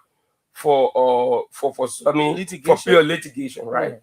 So that's the whole. No, not litigation, prison. The prison. Okay, assistant minister. For prison, for correction. So I don't want to go through that rigmarole. No, but the minister saying they were not part of it. Rogers, let me say that's the point I want to make. It's not possible. Shall we get his opinion? It's not possible. Let's leave it. No, listen. No. Let's get his opinion. No, Otavi is saying that it is not possible. Prosecution said they were not. Why is he saying it's not possible? Let's hear him out. That is a chain. Okay. That is a chain. Yes. The Justice Ministry must play its part. The court make a request. That this person is saying that they're not feeling well due to medical issue, so they want to be released. So it is that is why the Justice Ministry is having somebody that is responsible for prison issue. Are you understanding me? So that person in collaboration with the judge or so. But so that is an issue. The judge cannot be left out. Okay. Rogers having correct. On what basis did he release? The judge cannot be left out. Now then we come back to what I was saying in terms of profiling individuals. Okay. So in that case, the DEA was the one that took this man to the court, right? The DEA, took in the court after investigation. Yeah, they took in the court. So you won't tell me that the DEA again, after the other was blown and this name was heard in the circle, the DEA didn't know that. Oh yes, this man we hire in this position, but you are released with all our input. But this is his record. So since the DEA has not been able to see the record, wait. Are you discussing in connection with the 19 million? Also, so your issue based on this man's past record that he was charged, sent to court, released on medical ground. So that means that goes to say that once this whole issue of the 19 million, he becomes a suspect. Is that what you say? Roger, you're not getting me. What I'm saying, I'm trying to get you. No, what I'm saying, let me make it clear for the public. If crime occur here, and the intelligence says Roger, Octavian, Ubel Jiba, they are close to this terrain, there must be a profiling of us to know exactly what our history. That is why when you went to free your phone, somebody check your phone, the man where you go free your phone, the same quote unquote grown-up people, the man will ask you where they check your phone. It happened to me. I said, Rana and bro. Because if I Rana and bro, they check your phone. You Otavi William. Yeah, that office. Okay. So you actually a fraud. That office. So when the guy asked me, I said, bro and Rana. Immediately I said, bro and Rana. The guy that I went to go help me with my phone knew exactly what to go for my phone. And he told me, he said, I walk straight so. I walk there and I got my phone. So in this how the DA now will not know the names that were popping off while we were calling for investigation to know. But isn't it why they say they were investigating to come with a conclusion to charge people? No, but listen to me, man. Just stop making the play the lawyer to say we're living in Pluto or we're living in Castle Pro and what. Labra is a very small place in the second to grab on. Mind you, Otavi. No, listen, mind you, Otavi. You want to be delaying? No. I'm not just saying. Let's be conversational. Listen, Ober. What I'm saying to Otavi, you said we don't live in isolation. We are part of the global war, right? I agree. But mind you, now this investigation. This matter is not only being investigated by this government. You have the United States, the UK. They say transnational investigation, right?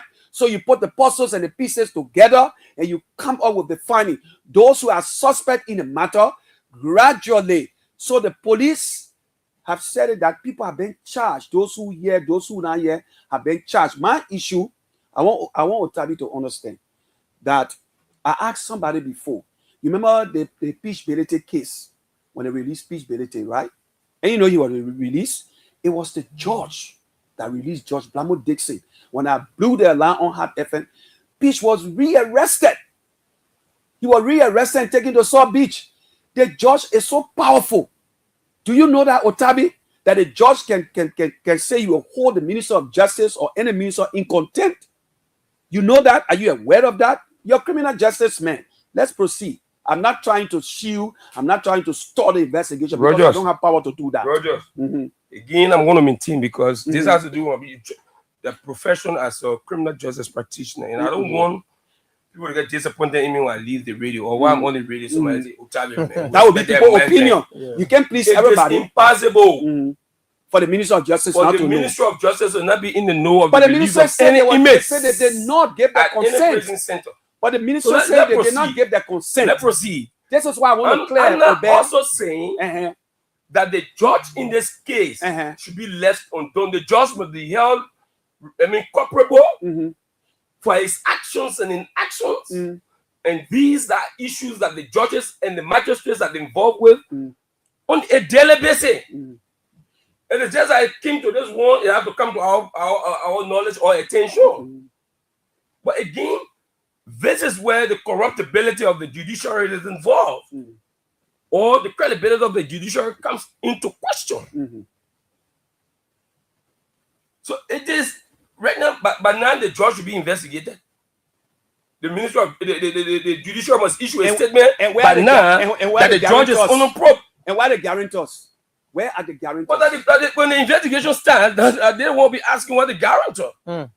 If the judiciary started an investigation now, they will be asking where the people that signed for this man, how you got to this point, and why he was not rearrested after his medical. After his medical. Yeah. So if the judiciary had a spine or a repetition to protect, but now the judiciary should be telling us something. They should be issuing a statement. So who do we go to? Meaning, in the issue of the judge, right? Who do we take on? Where do we start from?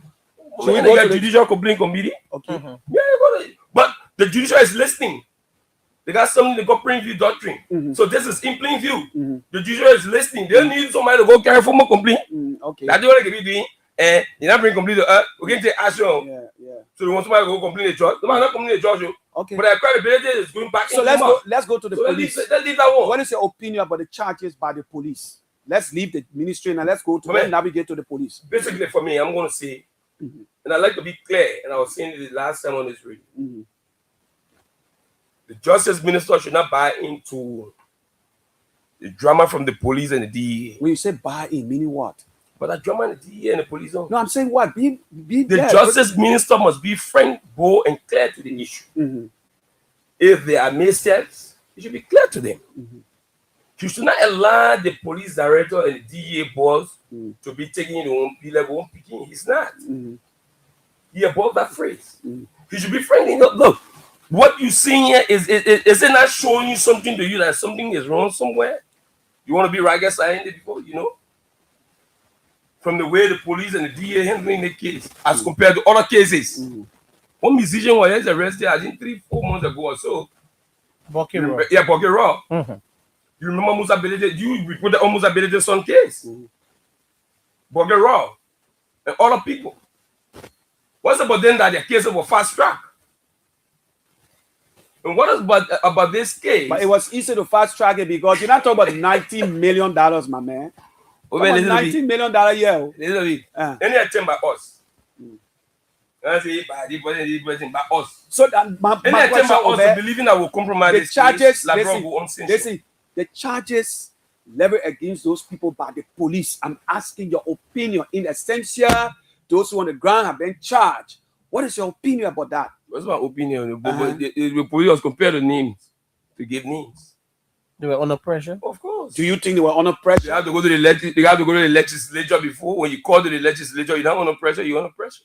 And they even diverted of what they went to the legislature for. But It's but not the, talking the the police budget are, area that budget area you went for. You can't no, talk about the but budget area. even the police director Coleman, in my opinion, he was rude Eh? to say to the senator that he was talking loosely. Yeah. But I told you to make it add emotionally. Yeah, I told you. I did the police Is he director is arrogant? emotional. Is he I told arrogant? you. The In your police opinion? director, listen to me. When there are times and season for everything. When I was on the full run as a journalist, I was radical. You say a journalist? No, I'm talking about In mainstream, come on, there are times. Yeah. So people always Octavio went on the so aggressive. So yes, that was his time to be aggressive. There are times in season. There are times for you to play the number 5 role. There are times for you to play the number 6 role. And there are times for you to play the defensive role. Where we are now, we play defensive role. That is, we have to give advice. We have to be in a relaxing mood. You have to know what is what. You're not in fire brigade mood, you know. But then, my man, as a police director, my man, you have to be mature. Is he not? No, he's not. Is he not? I'm saying he's not. You are talking about the inspector general. Oh man, is he not mature? But you just said the way the man talk to this. Do you go to? I'm using that instant. No. I'm using that instant when he was called or invited to the Senate. Maturity and immaturity, Rogers. I'm telling you. But he apologized. Listen to me. The one person I ever felt was going to perform below the belt, even though they must still have issues right now. Go on, tell you. Who's that? Patrick Sulu. Okay. But Patrick was mature in his police work. Yes. It was difficult for Patrick. But you criticize Patrick. Of course. Do you regret? Do you regret? No, I didn't regret. Even though when people were praising him, you were criticizing him. Because he was my friend.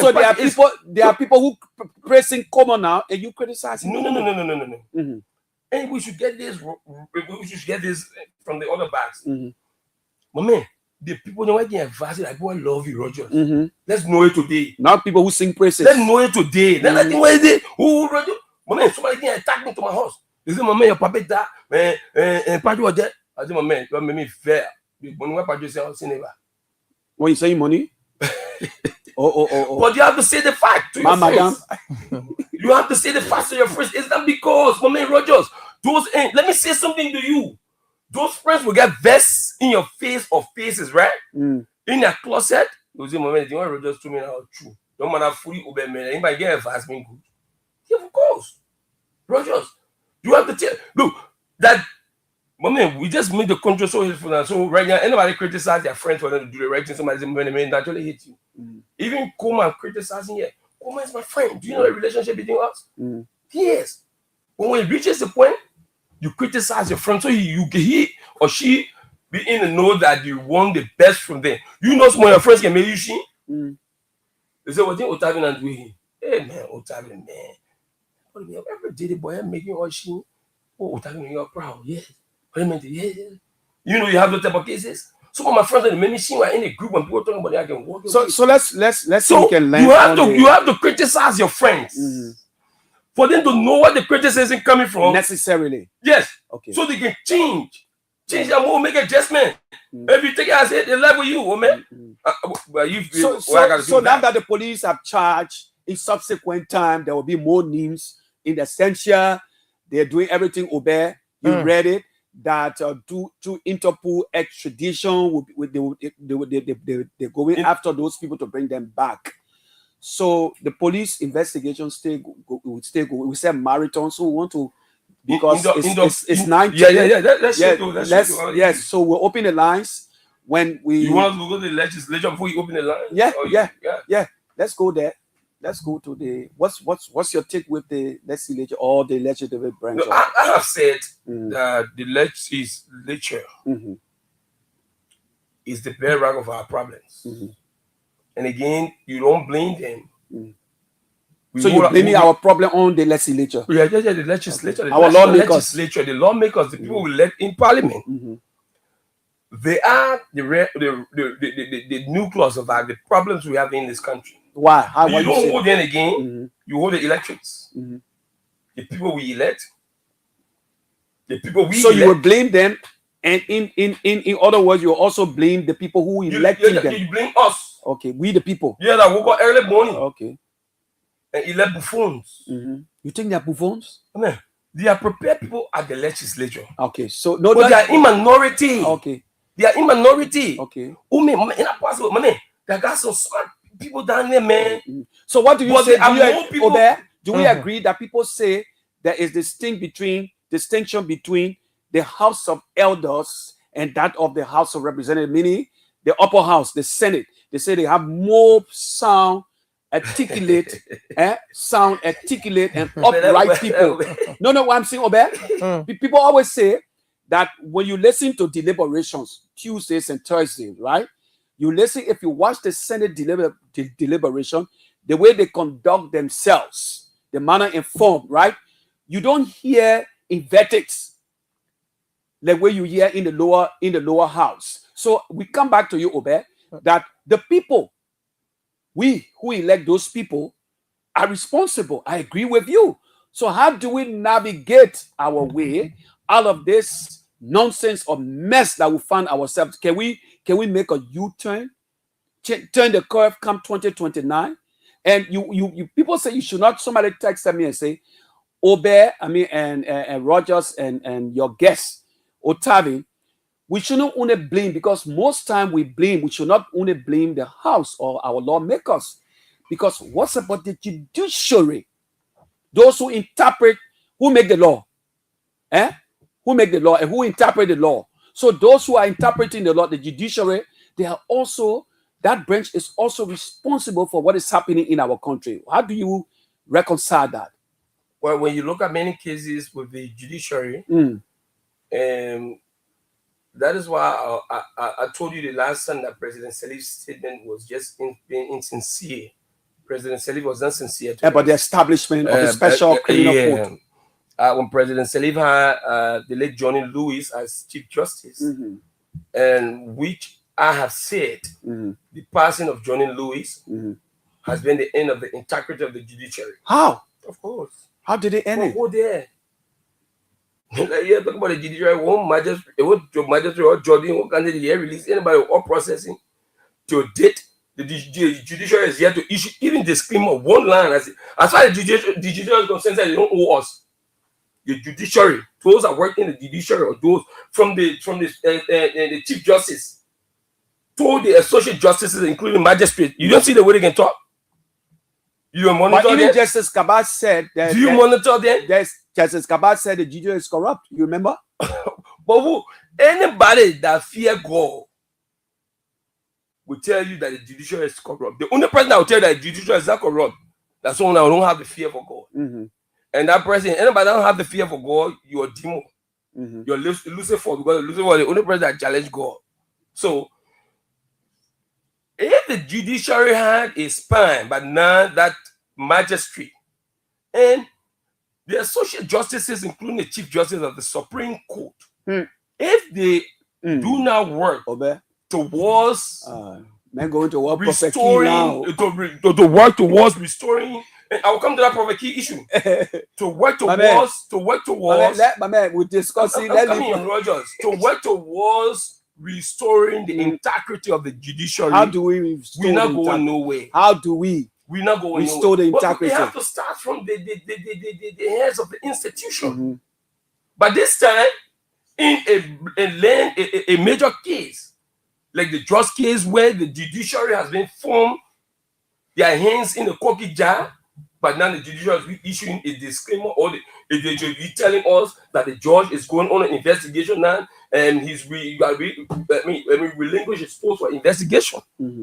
But have they said anything? To recuse himself. Recuse himself. Have they said investigation? Have they said anything? But they were not even know that judge released Mr. Michael U.S. Brown. But they are in the know now, so we can take it to them now. To call him and question him to say what went wrong. Yeah, why did you release this man? Medical. We're right here. The judiciary had a landmark case, the capital building case, and they took their own time. And they were wobbling. One point they say they want, one point they say that one. Look, and sometimes you do nothing. You believe that you're working in the president's interest, or you're working in the government interest. So I gotta say the word. Look, the president will not respect you. Do you know why President Ellen Johnson Sirleaf respect Justice Philip Isaac Banks up to today's date? Go investigate. when you reaches at the level of the associate justice, the Supreme Court, or the chief justice of the Supreme Court, you must be someone with hard integrity. You must be someone like the late Johnny Lewis that can look into the face of the president and say, Madam President, go back and work for the Liberian people. How many persons will have to do that? So what do you make of Chief Justice Copper since he took over the Supreme Court? Previous stations, I told him, I said, to make Copper. So the nomination by the president for Copper was, in your opinion, was it wrong or right? Was wrong. You stay meeting. I've seen it. So you said the president was wrong to nominate him, and he was confirmed. The president but then what do you blame to now? The people who are confirming those people are the people. How many times the Senate can reject people? They don't reject, in your opinion. You are journalists. Journalists. Go to profile. So then we don't blame the president. And then again, we come back to the legislature being our problem. You have to agree. Okay. Look, Rogers, there are few sincere lawmakers on Capitol Hill. And there are also the insincere ones are more than the sincere ones. There are also sincere judges of magistrates. Of course. There's a puppy I'm going to call. I don't know how he engineers his job or sometimes they go to chop both through. There's a magistrate called Magistrate Garnett. Magistrate Garnett. Where is he? I think they say he changed the assignment, but you're right on Capitol Hill. He was in one of the magisterial courts. He lives in the Barnaby essay to be precise. Look, I sat down and saw that puppy judging cases, and there were cases that puppy settled right in my faces where all the magistrates, the judges would say, "Go to Beach." Go to Beach. And I was like, do we still have this type of people around? Yeah. Yes. So you're pressing. Do we still have this type of people around? You're pressing on the basis that you're not just sending people to prison. No. But the essence of the magistrate and the judges is not to be able to mitigate process between people, settle issues.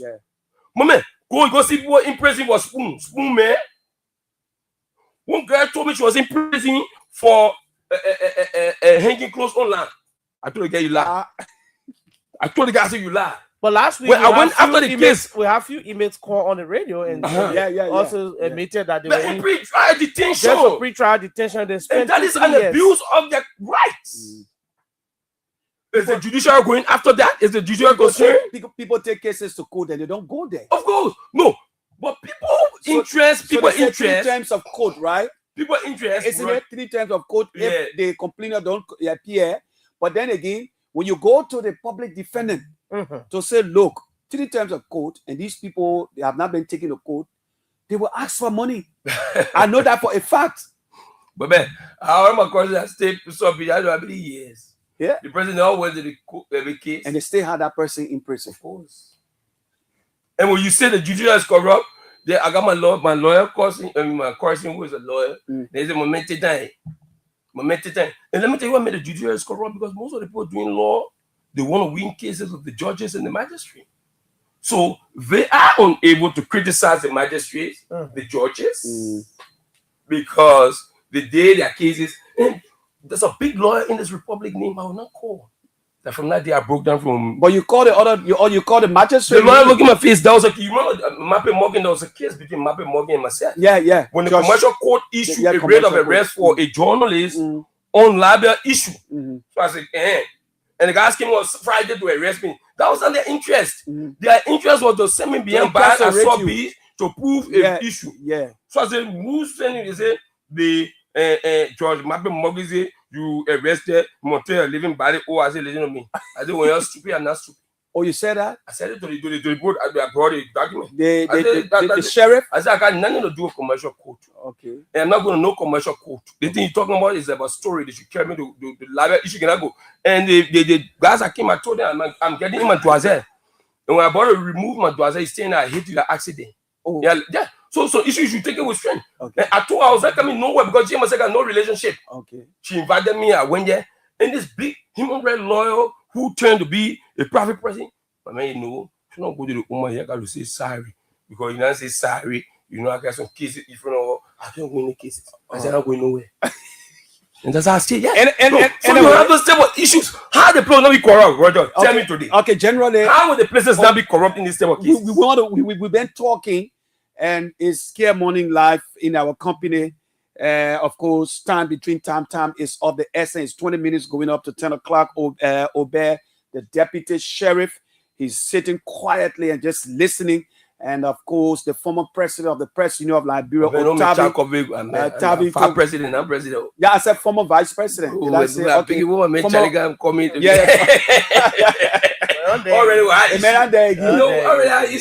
yeah, you're very that issue. So, about anything you want to touch, also you can take calls because we're then talking. What do they make of the release? And the police has officially charged individuals and more to be charged as we stand. Otabi is here. Let's take calls. Obed, announce the number. Do you have so let's go to the line 0777959 0881 871670. We do not have the luxury of time to run into other issues. Even though they are mounting of those issues. Georgie, please come in. This person, good morning, welcome. Good morning, good morning, Odell, and this is Brown Tat, Sherry, and Otavia. Mr. Brown Tat. Mr. Superintendent, good morning.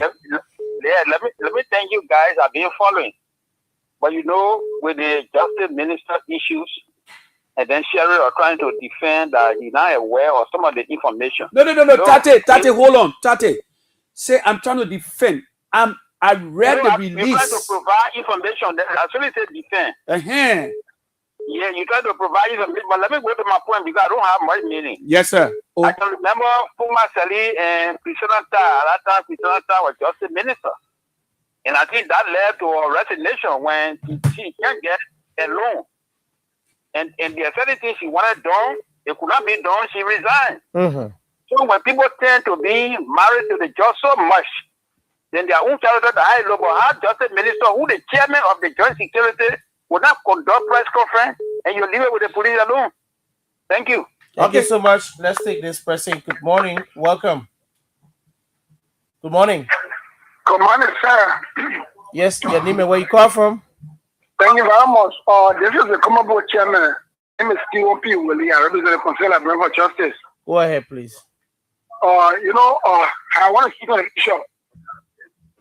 And in the public that we then speculating that the hands are behind the issue of justice. And then the speculation is going to be linking people. And let me say for sure that linkage of a photo being seen with one of the suspects in a proximity of the vice president is actually a downplay, because we know that we are not in campaign era in Liberia again. It is now a play thing to take picture with the vice president. The vice president is now a celebrity to go around taking picture with any Tom, Dick, and Harris. No. The vice presidential office in this country is respected. So therefore, nobody come again. You take picture of the vice president. That's one. Two, this vice president is always in the kind of space and always coming to provide disclaimer to this kind of thing. You can remember internet on the 5th of November when that justice took place around the Bushwa Island. I think it was in Port Bridge or somewhere there. When a suspect was being taken to court, and then they were alleged that this vice president is a driver or somebody came from the office want to bribe that or the D office for that suspect. I don't know what you people can remember. This is the same vice president. Okay, thank you. Thank you so much. Thank you. Your time is out. Let's take this person. Welcome. Good morning. Okay. Hello. Good morning. We lost that person. Call us back. Yeah, that person slipped off the line. Let's get another one on line 1. Morning. Good morning. What's your name and where you come from? Yeah, I'm Eddie Johnson. I call from around the Congo town. Eddie, go ahead, please. Yeah, I've been listening to your discussion. But one thing, I can't understand the whole press conference that the police director had. He talked about charging people that took the drugs from or what he named from Walking House to the airport. I believe that this was the only side that the investigation was focusing on. But how did the drugs get into the country? Okay. Thank you so much. Let's take another person. Morning. Good morning to all of you in the studio. DJ Constant, go ahead. DJ Constant, call my comfort. Hey, Constant. Yeah, What's up? We on the sound now, you, but I know you've been looking for me. I mean, I chase you everywhere. We'll talk. I chase you everywhere. Listen, on the topic, I will say again, the noise are too much. And we want to give the joint security a chance. They will give them a chance. We want to force them to bring a report. When a bring a report, will condemn. Look, for me, so Costa, your point is they were after the police to charge or to arrest. Now that the police have charged, there shouldn't be any reaction. Is that what you're saying? No, the police did a charge by the will. I will use the word by the will of the public pressure. I believe with every common experience I know he has not gone through the total investigation, but because of the noise, the force of the public, he has to bring out the charges, and he got some charges to make. But until he bring the one, meanwhile he brought other charges, and we are still making noise. And we will lead the judge to a state, a place that it will be forgotten about. Let me ask you, Constant. Let me ask you. Yeah. You said the police bow to pressure from the public. Should we bring constraint on the police, or should we pressurize the police to come up with names or charges? In your opinion, be a constraint of pressure. We should relax and let the police, especially the joint security, do it. Thank you so much. Thank you, Constant. Thank you, Constant. Thanks so much. Your time is out. Let's take Reverend Gerald Cummings, who wants to weigh in on the matter. Good morning, all the way there from the USA. Welcome. Good morning, Obed. And let me say good morning to the sheriff, and good morning to the Liberian people, and to your guest, Mr. Williams. I just wanted to weigh in on something Mr. Williams said with Justice Banks. Mr. Williams, you are a journalist. If you go back to the situation involving Justice Banks and the Nigerian man money at the airport, that investigation was not concluded fully when Justice Banks was placed on the Supreme Court bench by Madam Salif. And you talk about integrity. Somebody, the president said he respected him because of his stand and because he is a man of integrity. So I want to give them a vivid picture. Gerald, do you want to be specific on this Nigerian individual you're talking about, and which year are we talking about? The Nigerian man that was arrested, I think, was 50,000 out of that many years ago. It was 50 or 500? 500 or 500,000. Yes. Okay. Yes. Yes, and that Nigerian man never got his money. Yeah, the money was seized. Yeah. You were in the media, and it was Justice Banks, and the president said in an exclusive one time that she was going to ask the justice minister to investigate further, and it was Justice Banks at the time. So in journalism, there's something called believability, accuracy. Yeah. And people are listening to you. I just listened to you. I caught myself. I said, no, if he's talking about respect and integrity, Justice Banks, there was a question to that. Even the late Johnny Lewis had issue with that. I was in the media by then. Okay. All right, Reverend. Yes, sir. I'm sure Otafi will make some clarification on that. I want you to be. I still want you to be monitoring. No, he's listening. No, he's listening. He's following. But let's take this person. That's whole Reverend right there, and bring in this person. We'll go back to Otafi to respond to some of these. Good morning. Good morning, sir. Go ahead. Welcome, please. Thank you very much. This is the voice of Peter Sai, and I'm a member of the Concerned Librarian for Justice. I'm concerned about the only suspect we got now in country who having to be Paul King. So but Paul King is not the only suspect in the country. He's not the only suspect in the country. In the country, yes. According to the police director, all other suspects are alleged. And then the suspect Ugaya is Paul King. We know that Peter King was suspended, but we don't know him to be a person in charge before you him your suspect. So the question is, what become of Paul King now that they are naming as a suspect? As of yet, the information I'm gathering is that he's not in the police custody in Liberia. So can you people confirm to me that just me a non-bearable issue when you are indicted or named as a suspect gotta be beyond? No, but being named and indicted are two different things. You've been named But then when and officially indicted. When you are indicted, taken to court, that's a different issue, bro.